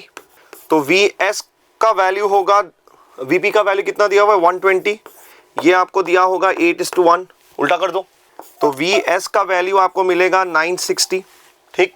तो यहाँ पे आपको मिलेगा Is का वैल्यू 960 डिवाइडेड बाय कितना दिया हुआ है 10⁴, ठीक। 1010 आप यहाँ से उड़ा दो, तो उड़ा दोगे तो आपको मिलेगा 96 milli ampere. That is answer is option number D, ठीक। चलो चलते हैं क्वेश्चन नंबर 30। तो question number 30 is based on your motional EMF, ठीक है। तो मोशनल ईएमएफ के ऊपर बेस्ड है। तो रेक्टेंगुलर लूप है, has a sliding wire PQ। तो ये जो वाला PQ वाला जो आपका सेक्शन है वो ऐसे से मूव कर सकता है, ठीक। ऐसे ऐसे मतलब क्या, वो आगे जा रहा है तो आगे की तरफ मूव कर सकता है with a constant velocity v, क्योंकि वहां पे दिया हुआ है देखो, the loop is placed in a magnetic field B perpendicular the plane, तो अंदर है। तो the resistance of the wire is R। तो ये और ये तो R है ही, in above to that the resistance of this particular wire PQ is also R।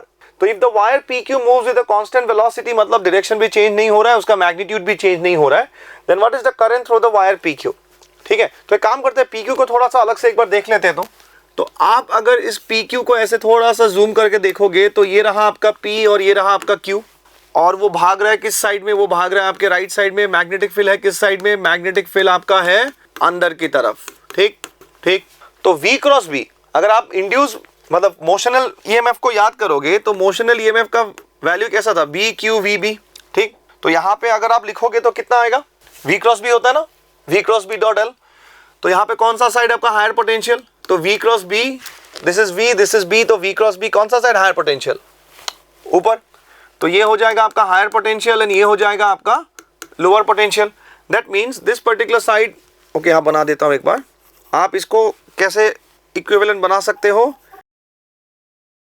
तो ये रहा आपका R, ये रहा आपका R, ये रहा आपका R, और ये आपको मिलेगा BLV, ठीक।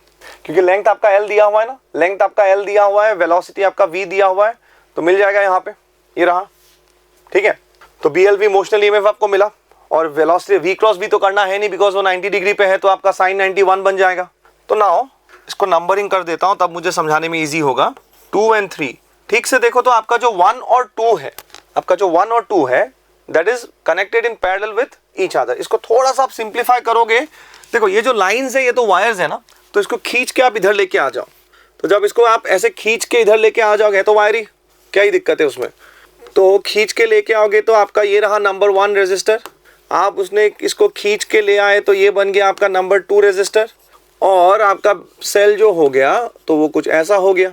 तो ये रहा आपका EMF BLV, और ये रहा आपका R, ये रहा, ओके सेकंड नहीं, ये आपका थर्ड होगा क्योंकि मैं थर्ड को खींच के लेके आया था, तो ये बन गया आपका 2। तो you can convert this particular circuit and simplified in this way. अब तो नॉर्मल है, ये दोनों कैसा है आपका, this 2 particular is resistors are in parallel with each other. जो होल कॉम्बिनेशन आएगा इन दोनों का, इसके साथ कैसा आएगा, सीरीज में। तो इन दोनों का ओके एक स्टेप और सिंप्लीफाई कर देते, तो इन दोनों का जो आएगा वो होगा आपका r/2, पैरेलल होगा तो r/2 हो जाएगा ना, ये होगा आपका r, ये होगा आपका BLV।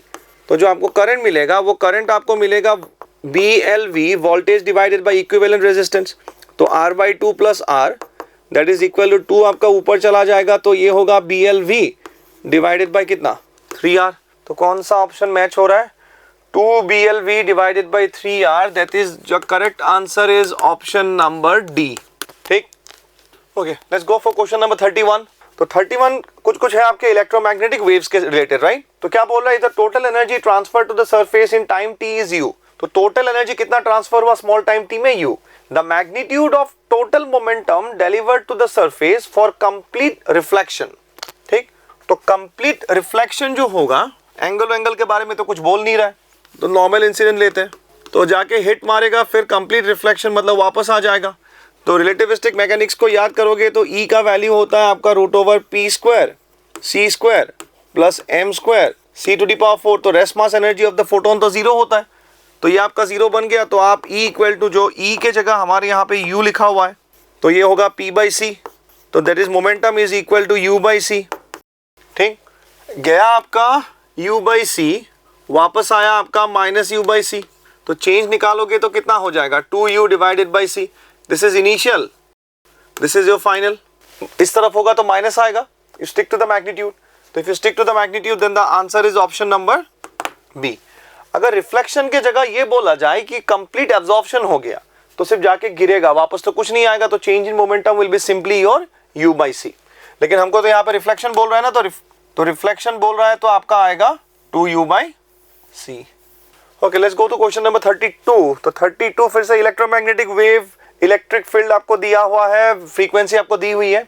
क्या बोल रहा है, in a plane electromagnetic wave the electric field oscillates sinusoidally with the frequency of, तो लिख लेते हैं फ्रीक्वेंसी जरूरी है, 6 × 10⁻10 हर्ट्ज, एंड एम्पलीट्यूड आपको दिया हुआ है 50 वॉल्ट पर मीटर। ठीक है, लिख लेते हैं एम्पलीट्यूड इलेक्ट्रिक फील्ड का, आएगा तो आएगा, नहीं आएगा तो नहीं यूज करेंगे। तो ये हो गया 50 वॉल्ट। लेकिन पूछ क्या रहा है आपका, तो वेवलेंथ ही पूछ रहे हैं ना, है तो आपका इलेक्ट्रोमैग्नेटिक वेव। तो इलेक्ट्रोमैग्नेटिक वेव है, मीडियम का कोई जिक्र है नहीं यहाँ पे, तो आपका जो होगा मीडियम मतलब वैक्यूम ही होगा। तो सिंपली आप क्या यूज कर सकते हैं, velocity is equal to frequency into lambda. तो लैम्डा का जो वैल्यू होगा वो होगा v/f। है आपका इलेक्ट्रोमैग्नेटिक वेव तो चलेगा 3 × 10⁸। बस थोड़ा सा कैलकुलेशन और थोड़ा सा इस टर्म को अवॉइड करना है, आपको जरूरत नहीं है, इसका एक्स्ट्रा इन्फॉर्मेशन है। तो ये आप उड़ा दो इसको 2, तो लैम्डा जो आपको मिलेगा वो होगा आपका 0.5 × 10⁻⁻² आएगा।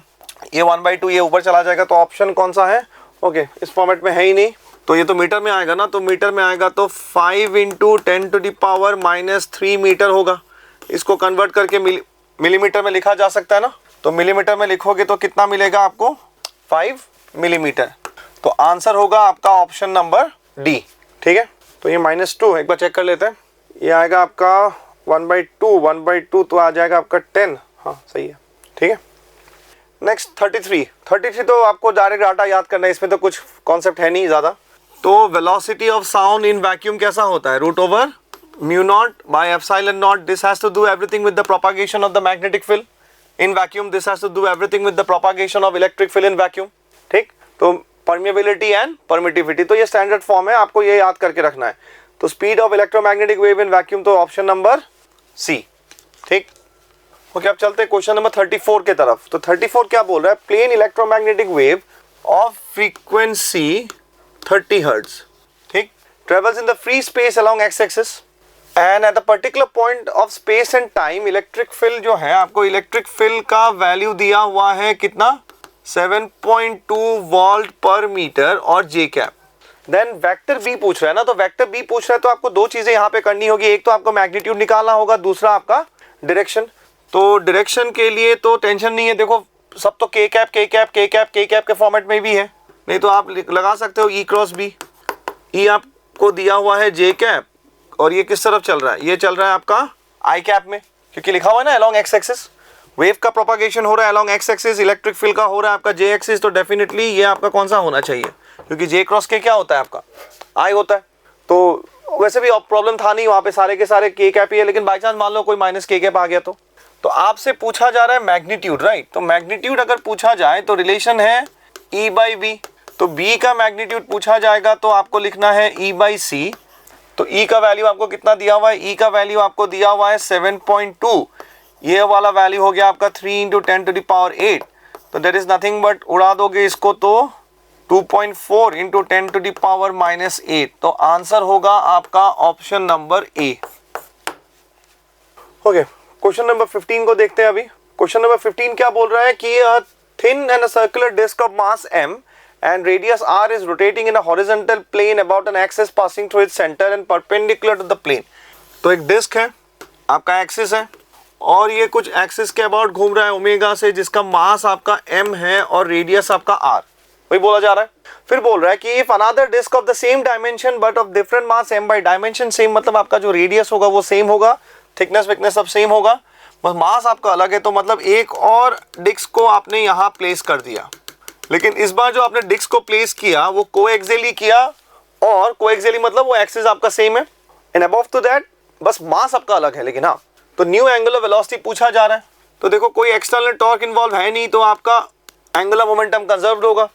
तो एंगुलर मोमेंटम कंजर्व्ड होगा तो I initial omega initial is equal to I final omega final. तो इनिशियली आपका सिर्फ मोटा वाला डिस्क था, तो डिस्क का जो मोमेंट ऑफ इनर्शिया होगा about that axis is mr²/2, और इनिशियली आपका ओमेगा है। फाइनली आपका जो ओरिजिनल डिस्क था वो तो रहेगा ही, उसके ऊपर आपने एक और डिस्क यूज कर दिया है जिसका रेडियस तो सेम है लेकिन आपका मास m/4 है। ठीक है, तो बाकी तो कैलकुलेशन लगाना है बस आपको। यहाँ पे आपको मिलेगा mr²/2 इंटू ओमेगा, फिर यहाँ आपको मिलेगा 8। तो 8 आपको मिलेगा, तो यहाँ से आप क्या लिखोगे, फिर एलसीएम आएगा आपका 4, यहाँ पे आएगा आपका 1, तो mr²/2 यहाँ पे आपको मिलेगा mr²/8 इंटू ओमेगा फाइनल। तो mr² को तो उड़ा ही दो। ठीक है, तो यहाँ पे आपको एलसीएम मिलेगा 8, यहाँ पे 4 + 1 5, तो ये होगा आपका ω/2, ये होगा आपका 5/4, सॉरी 5/8, इसको इससे उड़ा दोगे तो 4 आएगा। तो जो ओमेगा फाइनल होगा that is nothing but 4/5 into omega. होना भी चाहिए, क्योंकि अगर आप डिस्क को ऊपर दे दो तो आपका मोमेंट ऑफ इनर्शिया ज्यादा हो गया, मोमेंट ऑफ इनर्शिया आपका अगर ज्यादा हो गया तो आपका जो एंगुलर वेलोसिटी है वो कम हो जाएगा। तो इन दिस पर्टिकुलर केस आपका जो आंसर होगा वो होगा आपका option number C, 4/5 omega. Okay, let's go for question number 36। तो क्वेश्चन नंबर 36 जो है वो इक्विलिब्रियम वाला प्रॉब्लम है। तो यहाँ पे आपको ऐसे एक सीसॉ शेप का कुछ आपको ऑब्जेक्ट दिया हुआ है, बस जो पॉइंट है वो एग्जैक्टली बीच में नहीं है थोड़ा सा। तो ये होगा आपका L/2। यहाँ पे आपका एक मास m दिया हुआ है at a distance of how much, at a distance of L/2, sorry ये आपका डिस्टेंस होगा L। फिर यहाँ से जो यहाँ तक का डिस्टेंस है वो है आपका L, और ये वाला जो मास होगा वो होगा आपका 3 kg, और ये वाला जो मास होगा वो होगा आपका कितना kg, ये होगा आपका 12 kg। तो आपसे बोल रहा है क्या कि find the value of m so that the system remains in equilibrium. तो अगर आपका सिस्टम इक्विलिब्रियम में है तो इक्विलिब्रियम में होने के लिए दो क्राइटेरिया है कि आपका F net must be equal to what, 0, और आपका tau net must be equal to what, 0।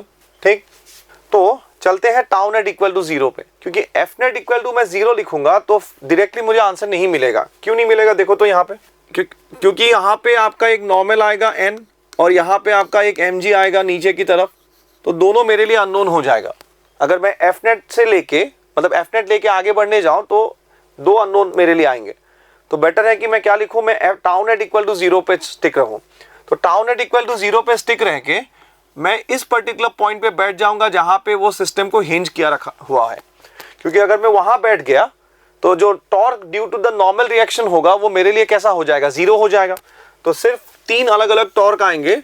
एक आपका टॉर्क आएगा बिकॉज ऑफ दिस 120, यहाँ पे आपका नॉर्मल होगा, लेकिन यहाँ बैठ जाऊंगा तो नॉर्मल के कारण तो कोई टॉर्क आएगा नहीं, और ये जो आपका गैप है वो आपका L है। एक आपका फोर्स आएगा यहाँ पे mg and this particular gap will be nothing but L/2, और यहाँ पे आपका एक वेट आएगा जो होगा आपका 30, और यहाँ से यहाँ तक का गैप है आपका L। तो सिस्टम तो इक्विलिब्रियम में है, तो सिस्टम अगर इक्विलिब्रियम में है तो tau net must be equal to 0। तो आप अगर इस पर्टिकुलर पॉइंट पे बैठ जाओ तो forget about this r cross f and don't make this complex in that way। Simple logic से देखो तो क्योंकि R जो है वो हमेशा इस केस में तो फोर्स के साथ परपेंडिकुलर होगा. This two particular forces are trying to rotate this system in the clockwise sense with respect to this point.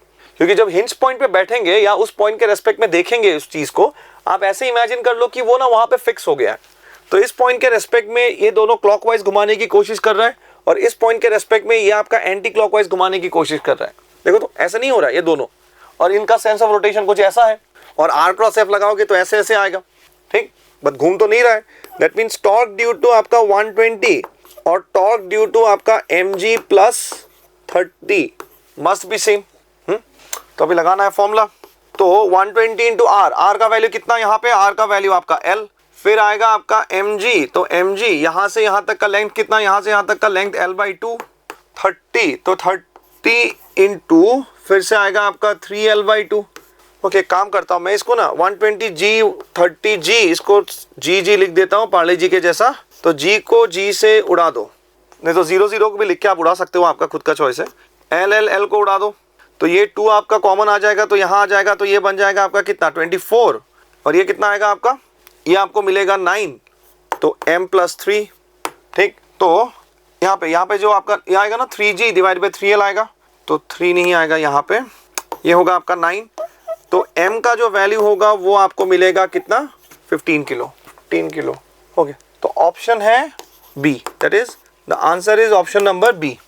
ठीक, let's start with question number 37. तो 37 क्या बोल रहा है कि mass is railed in the circular path with a constant angular velocity. तो mass, कोई string ले लेते कि ये रहा मास, रेल बोल रहा है तो आपका घूम रहा है, तो घूम रहा है तो कांस्टेंट एंगुलर वेलोसिटी ओमेगा है. तो इसका लेंथ आपको दिया हुआ है कुछ L. ठीक है, मैं स्मॉल l लिख रहा हूँ, आप कैपिटल लिख लेना. फिर बोल रहा है if the length of the string now becomes 3/4 of its original value. ठीक है, अगर ये था आपका लेंथ, तो अभी तो अब देखो, हाँ हॉरिजॉन्टली घूम रहा है, वर्टिकली घूम रहा है, आप उसमें हेडेक मत लो, क्योंकि हमसे बोला गया है कि कांस्टेंट एंगुलर वेलोसिटी है. तो अगर कांस्टेंट एंगुलर वेलोसिटी है तो हमको उससे ज्यादा हेडेक नहीं लेना है अभी. तो ये घूम रहा है, तो उसके बाद 3/4 ऑफ द ओरिजिनल, तो 3/4 ऑफ द ओरिजिनल लोगे तो 3/4L. लेकिन एक चीज बता रहा है कि keeping the angular velocity same. तो दैट मीन्स ये कंजर्वेशन ऑफ एंगुलर मोमेंटम वाला सीन तो है नहीं, क्योंकि अगर आप लेंथ को चेंज करोगे नॉर्मली, अगर देखो तो कंजर्वेशन ऑफ एंगुलर मोमेंटम वाला सीन कैसा होता है कि अगर आप लेंथ को चेंज करो, तो लेंथ को चेंज करोगे तो मोमेंट ऑफ इनर्शिया आपका चेंज होगा, मोमेंट ऑफ इनर्शिया चेंज होगा तो आपका एंगुलर वेलोसिटी चेंज होना चाहिए. बट यहाँ पे तो बोल रहा है वो आपका सेम है. तो यहाँ पे आपको बस 2 बार इनिशियल और फाइनल लिख के उसको कंपेयर करना है. तो L इनिशियल लिखोगे तो आपको मिलेगा I ओमेगा. I ओमेगा आपका सिंपली होगा आपका mr² इंटू ओमेगा. m का वैल्यू तो सेम है, L का वैल्यू है स्क्वायर, और ये रहा आपका ओमेगा. तो फाइनल लिखोगे तो फाइनल आपको मिलेगा mr² इंटू ओमेगा. m तो सेम ही है, r का वैल्यू है 3/4L का whole square into omega. That is nothing but 9/16 m omega into L square. But m omega into L square is nothing but L initial. तो ये आपका बन जाएगा 9/16 इंटू L इनिशियल. तो कौन सा ऑप्शन होगा आपका, आपका होगा ऑप्शन नंबर ए. ठीक, सो 9/16. अब चलते क्वेश्चन नंबर 38 की तरफ. तो 38 में क्या बोल रहा है कि ये स्क्वायर लूप है हमारे पास, जिसका साइड कितना है, जिसका साइड है आपका 5 centimetre and radius sorry resistance दिया हुआ है कितना 1 ohm, is placed vertically in the east west plane. Okay, थोड़ा सा आपको इसको इमेजिन करना होगा. हाँ, तो मान लेते हैं कि ये मेरा ईस्ट है, ये मेरा वेस्ट है, मेरा मतलब हम सबका ही है, सिर्फ मेरा तो नहीं हो सकता. ये मेरा नॉर्थ, ये हम सबका हो गया साउथ. तो ईस्ट वेस्ट प्लेन बोल रहा है ना, तो थोड़ा सा आप ऐसे इमेजिन करो कि ईस्ट वेस्ट अगर इधर है तो कुछ प्लेन इस तरीके से है, बट यहाँ पे मैं दिखाऊंगा तो प्लेन कुछ इस तरीके से होगा. अगर आप डे टू डे लाइफ में देखोगे तो ईस्ट वेस्ट नॉर्थ साउथ ऐसे नहीं होता है कि प्लेन में, तो कुछ प्लेन ऐसे रखा हुआ है. बस यहाँ पे इमेजिन करो कि मैंने ऐसे रखा है. ठीक है, ये रहा आपका प्लेन. ठीक, स्क्वायर लूप ऐसे रखा हुआ है. A uniform magnetic field 0.2 Tesla is set up across the plane in the northeast direction. तो ये हम लोग की तरफ आ रहा है, नॉर्थ ईस्ट डायरेक्शन में अगर आ रहा है तो दैट मीन्स एंगल कितना, एंगल हो जाएगा आपका 45. तो स्क्वायर लूप कुछ ऐसे रखा हुआ है, मैग्नेटिक फील्ड आपका कुछ ऐसे है. ठीक है, तो एरिया वेक्टर आप ऐसे ले लो. तो what is the angle between the area vector and this, open area है ना, आप उल्टा भी लोगे तो प्लस माइनस का फर्क आएगा. Let's stick to the magnitude. तो आप ऐसे लोगे और ये रहा आपका 40, ये अगर 45 है तो ये भी 45. और आपसे बोल रहा है कि magnetic field is decrease to 0 at time 0.2. ठीक, at the steady rate the magnitude of the induce current पूछ रहा है। तो एक चीज तो पक्का है कि इंड्यूस करंट के लिए आपको इंड्यूस ईएमएफ निकालना होगा और उसको रेजिस्टेंस से डिवाइड करना है। रेजिस्टेंस ऑलरेडी हमको दिया हुआ है, तो इंड्यूस ईएमएफ का जो वैल्यू होगा, इंड्यूस ईएमएफ का वैल्यू होगा आपका, थोड़ा सा टाइम बड़ा है तो मैं लिख देता हूं delta phi by delta T. ठीक है, तो आपका मैग्नेटिक फील्ड तो फाइनली जीरो हो गया। तो फाइनली अगर आपका मैग्नेटिक फील्ड जीरो हो गया, वो तो माइनस साइन के साथ आएगा ना यहाँ पे, तो फाइनली अगर आपका जीरो हो गया तो इसमें तो कोई कुछ आएगा नहीं, तो फाइनल फ्लक्स आपका जीरो, इनिशियल फ्लक्स आपका कुछ वैल्यू आएगा और टाइम का वैल्यू आपको दिया हुआ है 0.20। आपको प्लस माइनस के झमेले में नहीं फंसना है, मैं बस प्रोसीजर फॉलो कर रहा हूँ। आप डायरेक्टली मैग्नीट्यूड लेके भी आगे निकल जाओ, कोई दिक्कत नहीं उन सब में, क्योंकि देखो तो ऑप्शन में तो प्लस माइनस का झमेला ही नहीं है। तो ये फाई इनिशियल जो होगा minus minus will become what, plus, क्योंकि ये फाई फाइनल तो आपका जीरो है, तो माइनस माइनस प्लस होगा। तो यहाँ पे आप लिखोगे B A cos theta and 0.20। B का वैल्यू कितना दे के रखा है, बी का वैल्यू आपको दे के रखा है 0.20। ए का वैल्यू स्क्वायर है ना 5 सेंटीमीटर का, तो 5 सेंटीमीटर का जो स्क्वायर होगा तो 5 × 10⁻⁻2 का होल स्क्वायर। कॉस कितना आएगा, कॉस 45 अभी बताया था ना, तो कॉस 45 का वैल्यू आपका होगा 1/√2। टाइम भी आपका होगा 0.20, तो इसको इससे उड़ा दोगे तो मिलेगा आपको 25 × 10⁻⁻4 डिवाइडेड बाई कितना, डिवाइडेड बाई √2। ओके, तो 25 × मिली एम्पेयर पे है सब, तो मिली एम्पेयर पे लेके जाओगे तो इसको कैसे लिखोगे, 2.5 × 10⁻³ divided by √2, that means 2.5/√2 milli ampere. तो for this the answer is option number A. ठीक है, ओके, क्वेश्चन नंबर 39। तो 39 क्या बोल रहा है, ring of mass 15 kg। Okay, ये रहा आपका रिंग, इसका मास है कुछ 15 किलो दिया हुआ है और डायमीटर आपको दिया हुआ है 0.2, तो रेडियस का वैल्यू होगा आपका 0.1 meter. Is rotating about its geometrical axis at 180 rotation 1800 rotation per minute. तो ये रहा उसका ज्योमेट्रिकल एक्सिस। तो आपको ना क्या दिया हुआ है, आपको फ्रीक्वेंसी दिया हुआ है लेकिन पर मिनट में दिया हुआ है। तो एक काम करते हैं ना, इसको हम लोग इसमें कन्वर्ट करते हैं 180 divided by 60। Rotation per minute बोल रहे हैं ना, तो वो फ्रीक्वेंसी है, तो पर मिनट बोल रहा है तो उसको पर सेकंड में लेके जाओ तो 30 आ जाएगा। ठीक, तो मोमेंट ऑफ इनर्शिया बोल रहा है, तो मोमेंट ऑफ इनर्शिया का जो वैल्यू होगा वो होगा आपका mr²। ठीक है, तो mr² आएगा। तो मास कितना दिया हुआ है, मास आपको दिया हुआ है 15 kg, r का वैल्यू आपको दिया हुआ है 0.1 का होल स्क्वायर, तो ये आपको मिलेगा 0.15 kg × मीटर स्क्वायर। अब देखो बाकी कैलकुलेशन आपको लगाना ही नहीं है, मैं लिख दूंगा आपको, बट थोड़ा सा लॉजिकली सोचो तो out of this following option 2 ही मिला आपको 0.15, तो यहाँ पे तो 0 रखा हुआ है, वो तो हो नहीं सकता ना, एंगल ऑफ मोमेंटम कुछ तो आएगा, क्योंकि अगर आप एंगल ऑफ मोमेंटम का वैल्यू लिखोगे यहाँ पे तो आपको मिलेगा आपको आई ओमेगा, आई आपको मिलेगा 0.15 और ओमेगा का जो वैल्यू होगा वो होगा आपका कितना, ट्वाइस पाई एफ। तो एफ आपको ऑलरेडी दिया हुआ है, तो 0.15 × 2 × 22/7 और फ्रीक्वेंसी का वैल्यू होगा आपका 30। तो पुट कर दोगे तो आपको एक ही ऑप्शन ऐसा दिख रहा है जहां पे यहाँ पे होगा, तो ऑप्शन नंबर सी। यही से जज कर सकते हो। अदरवाइज अगर मान लो कि दोनों ऑप्शन में कुछ कुछ नंबर दिया हुआ है तो लगाओ कैलकुलेशन, तो आंसर होगा आपका option number C. Let's start with question number 40। तो क्वेश्चन नंबर 40 क्या बोल रहा है मेरे को, मतलब हम सबको क्या दिखा रहा है कि the magnetic energy stored per unit volume है, तो डायरेक्टली आप लिख सकते हो, ये तो स्टैंडर्ड फॉर्म है कि पर यूनिट वॉल्यूम का जो होगा वो होगा आपका B0² डिवाइडेड बाय या B² divided by 2 mu. You need to remember this, just like आपका जो इलेक्ट्रिक फील्ड वाला था half of epsilon not D², यहाँ पे आपको ये याद रखना है। तो फॉर दिस इसमें तो ज्यादा मेहनत है नहीं, तो ऑप्शन नंबर बी। आते हैं क्वेश्चन नंबर 41 पे। तो क्वेश्चन नंबर 41 स्टेटमेंट बेस्ड है, तो यहीं से बोर्ड से निपटा देते हैं, अगर कुछ जरूरत हुआ तो लिखेंगे। क्या बोल रहे हैं स्टेटमेंट की, the self induced EMF opposes any change, मतलब जो इंड्यूस्ड ईएमएफ है तो वो चेंज को ओपोज कर रहा है बोल रहा है, और चेंज आपका हो सकता है ज्यादा करंट या करंट कम हो, तो सही है। तो कम होगा तो ज्यादा करने की कोशिश करेगा, ज्यादा होगा तो कम, चेंज पसंद नहीं है। तो स्टेटमेंट ए जो है वो स्टेटमेंट ए तो आपका करेक्ट है। फिर स्टेटमेंट 2 क्या बोला कि the self inductance of the coil depends on it's geometry. तो ज्योमेट्री का मतलब है कि उसके लेंथ के ऊपर, उसके नंबर ऑफ कॉइल्स के ऊपर, रेडियस के ऊपर, ये सब के ऊपर, and permeability of the medium. तो अगर आपको याद है तो कहां से निकाला जाता था, वो निकाला जाता था B.A से। तो B.A से कैसे, μ0 n × I, तो एरिया हो जाएगा आपका πr²। यहाँ पे नंबर ऑफ टर्न्स हो जाएगा आपका कैपिटल N। तो I को आप बाहर लेके जाओगे तो n स्क्वायर R ये कैपिटल N बाय L हो जाएगा, फिर पाई। तो that means it depends on the geometry and it depends on the permeability. Medium को चेंज कर दोगे तो आपका ये बदल जाएगा। तो यस, ऑप्शन 1 मतलब statement 1 and statement 2 are both correct. तो 1 एंड 2 करेक्ट है, तो इस क्वेश्चन का आंसर होगा आपका ऑप्शन नंबर सी, दोनों करेक्ट है, राइट। अब चलते हैं क्वेश्चन नंबर 42 पे। Dimensional formula of mutual inductance बोल रहा है तो यूनिट हेनरी, तो आप सेल्फ इंडक्टेंस से निकाल दो, क्योंकि म्यूचुअल इंडक्टेंस हो आपका सेल्फ इंडक्टेंस हो, द यूनिट इज हेनरी। तो यूनिट निकालने के लिए आप यहाँ से भी कोई सा भी यूज करो, एनर्जी वाला फॉर्मेट भी यूज करो, क्योंकि U equals to half of LI square होता है। तो ये थोड़ा सा कंपेरेटिवली आपके लिए इजी होगा थोड़ा। तो L is equal to 2U divided by I square, 2 का तो कोई काम है नहीं। तो एनर्जी का क्या होगा, एनर्जी का होगा आपका M L square T inverse 2। फिर I का वैल्यू कितना आएगा, I का वैल्यू आएगा आपका A स्क्वायर। तो यहाँ पे लिखोगे M L square T inverse 2 A inverse 2। तो T इनवर्स 2 A इनवर्स 2, तो answer is option number what, the answer is option number A।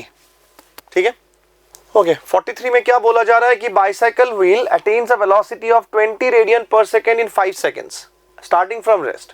तो फाइनल वेलोसिटी आपको दिया हुआ है 20 radian per second, initial velocity आपको दी हुई है 0, टाइम दिया हुआ है, टाइम कितना सेकेंड बोल रहा है, 5 seconds. Number of revolutions made by the wheel बोल रहा है ना, तो नंबर ऑफ रेवोल्यूशंस का जो फॉर्मूला होगा वो होगा आपका थीटा डिवाइडेड बाय ट्वाइस पाई। एक राउंड लगाओगे तो थीटा का वैल्यू 2 पाई, 2 राउंड लगाओगे तो थीटा का वैल्यू 4 पाई, 3 राउंड लगाओगे तो थीटा का वैल्यू 6 पाई। तो किसी तरीके से थीटा निकल जाएगा ना, तो हम लोग का काम बन जाएगा। तो थीटा निकालने के लिए सबसे पहले अल्फा हमको निकालना होगा। तो पहला वाला इक्वेशन यूज करते हैं, तो यहां से पहले अल्फा को निकाल लेते हैं।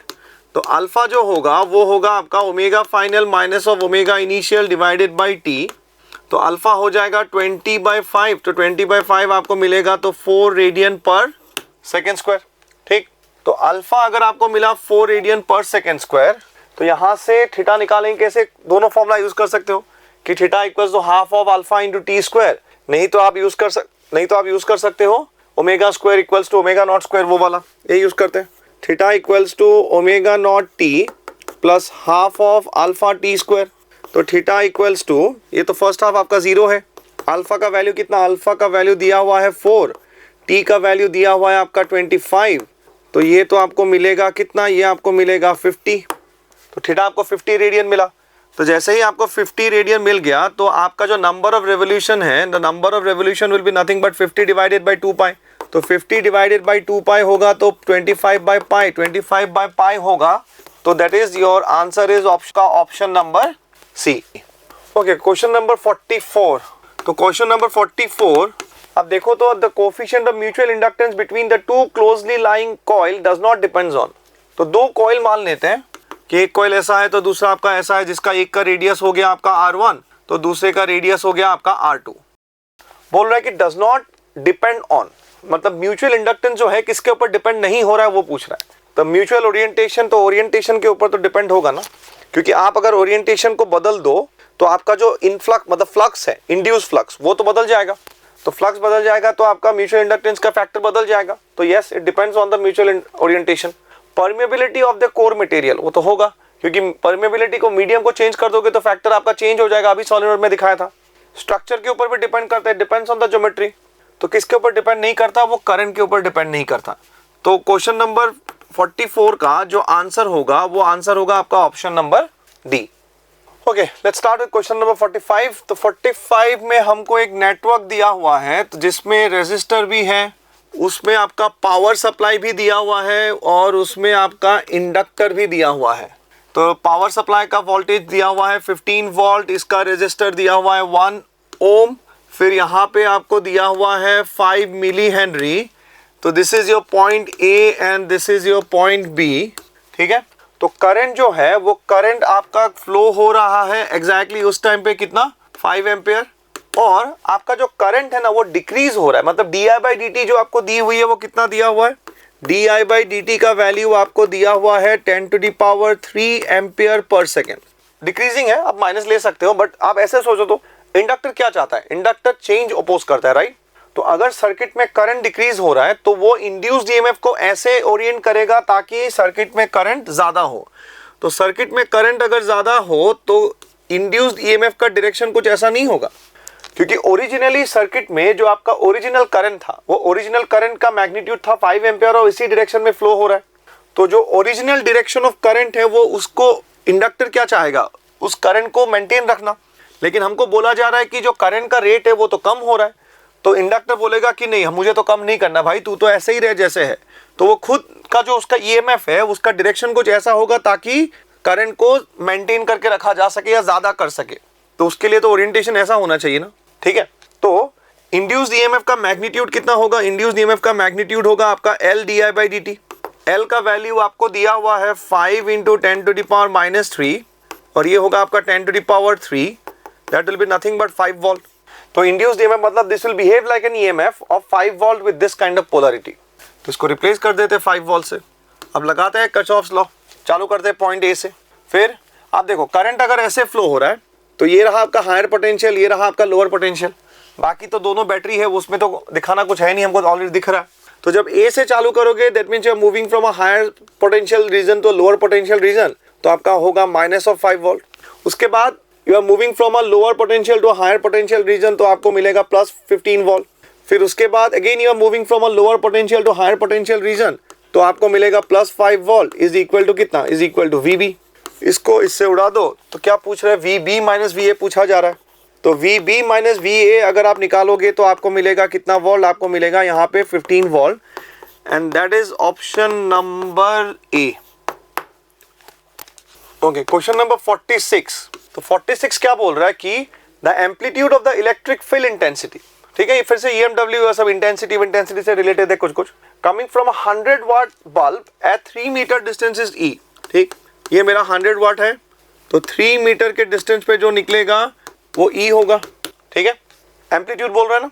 तो आप अगर इसको याद करो तो इंटेंसिटी जो है पॉइंट सोर्स के लिए, मतलब आपसे बोल रहा है कि the amplitude of the electric field intensity, right. तो इंटेंसिटी और एम्पलीट्यूड का वेरिएशन कुछ ऐसा था, आप चाहते हो तो इसको E लिख सकते हो, है ना। तो इंटेंसिटी और एम्पलीट्यूड का वेरिएशन ऐसा है, तो मेरा जो एम्पलीट्यूड का वेरिएशन होगा that means E final by E initial is equal to, मैं लिख सकता हूं आपका I final by I initial, ठीक है। और मेरा जो इंटेंसिटी है बल्ब बोल रहा है तो पॉइंट सोर्स है, तो इंटेंसिटी मेरा कैसे वेरी करता है डिस्टेंस के रेस्पेक्ट में, इंटेंसिटी मेरा वेरी करता है R² के रेस्पेक्ट में, ठीक, ओके। तो the amplitude of the electric field intensity produced by the radiation coming from a 50 watt at the same distance. Okay, यहाँ पे तो आपको डिस्टेंस सेम ही लेना है, तो ये बन जाएगा आपका 50 वाट, तो सेम 3 मीटर। तो इंटेंसिटी इस बार आपका लेंथ के साथ वेरी नहीं हो रहा है, लेंथ तो फिक्स है, पावर ही चेंज हो रहा है, राइट। तो इंटेंसिटी का फॉर्मूला होगा आपका पावर डिवाइडेड बाय एरिया, तो डिस्टेंस तो आपका सेम है, तो 4πr² पॉइंट सोर्स के लिए वो सेम रहेगा, तो वेरी होगा तो क्या, पावर, तो P1/P2। तो डायरेक्टली आप इसको यहाँ पे लिख सकते हो E final by E initial is equal to final P final by P initial. तो फाइनल पावर कितना है 50, इनिशियल पावर कितना है 100, तो ये हो जाएगा 2। तो E फाइनल आपको मिलेगा E0 डिवाइडेड बाई √2, ठीक है। तो आंसर होगा आपका ऑप्शन नंबर B, ठीक। अब चलते हैं क्वेश्चन नंबर 47 की तरफ। तो 47 क्या बोल रहा है कि an electromagnetic wave of intensity I falls on the surface kept in vacuum and exert radiation pressure P on it, ठीक है, रेडिएशन प्रेशर बोल रहा है।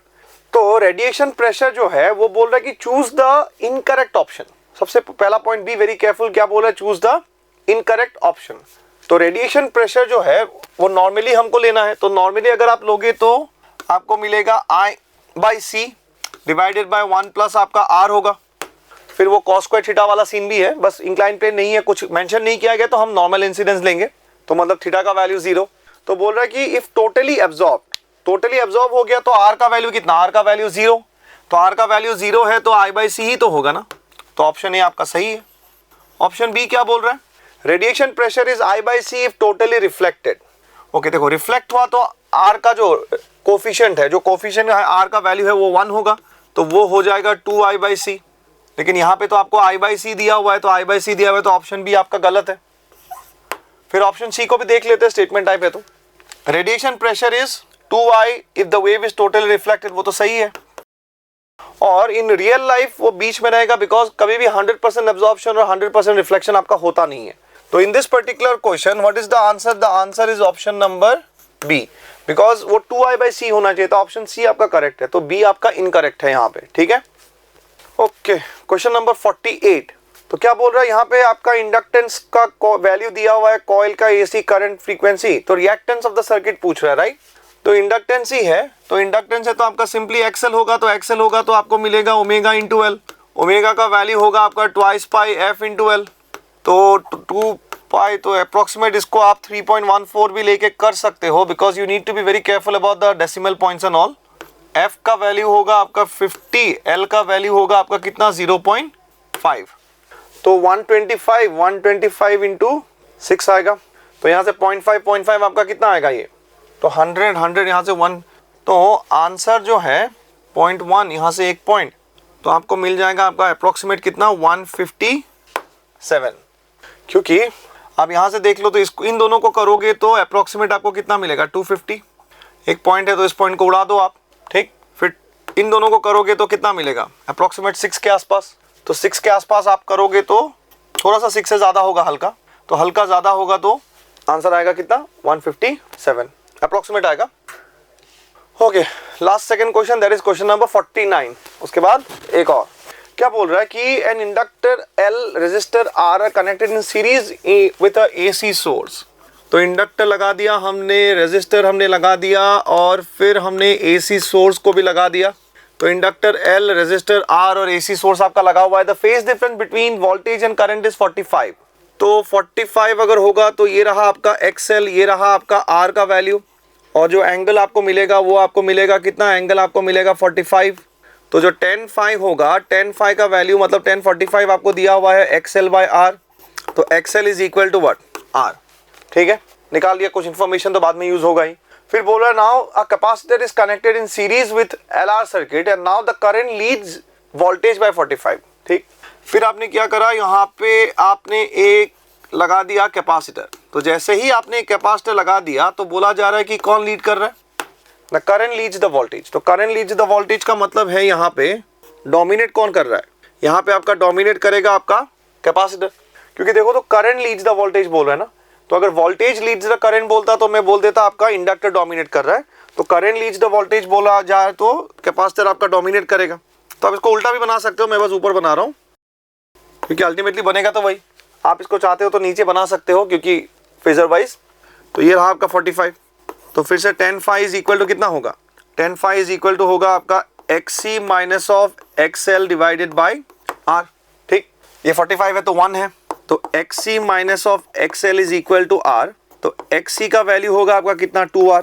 अब देखो तो पूछ क्या क्या रहा है? The capacitive reactance of the circuit.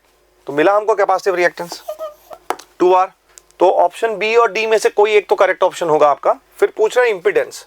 तो इंपीडेंस अगर पूछ रहा है तो Z का वैल्यू होगा आपका इस सर्किट में, वो होगा आपका R² plus XC minus of XL का होल स्क्वायर।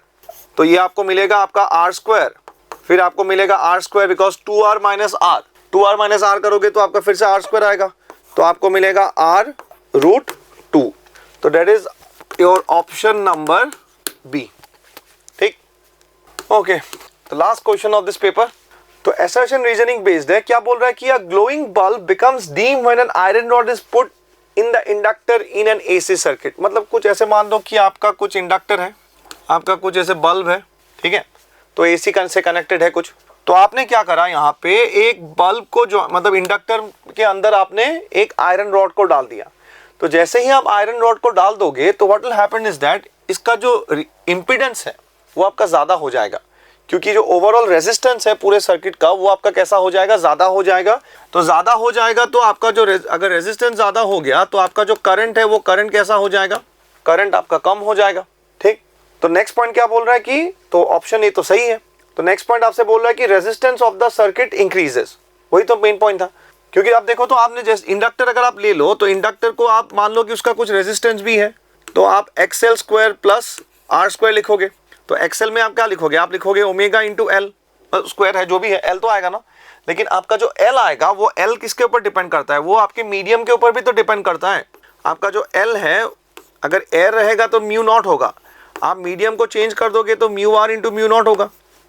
तो overall the resistance in the circuit will increase and yes the assertion is true, the reason is true and the reason is the correct explanation for the assertion. तो कौन सा होगा, reason true है आपका, तो option number होगा आपका ए।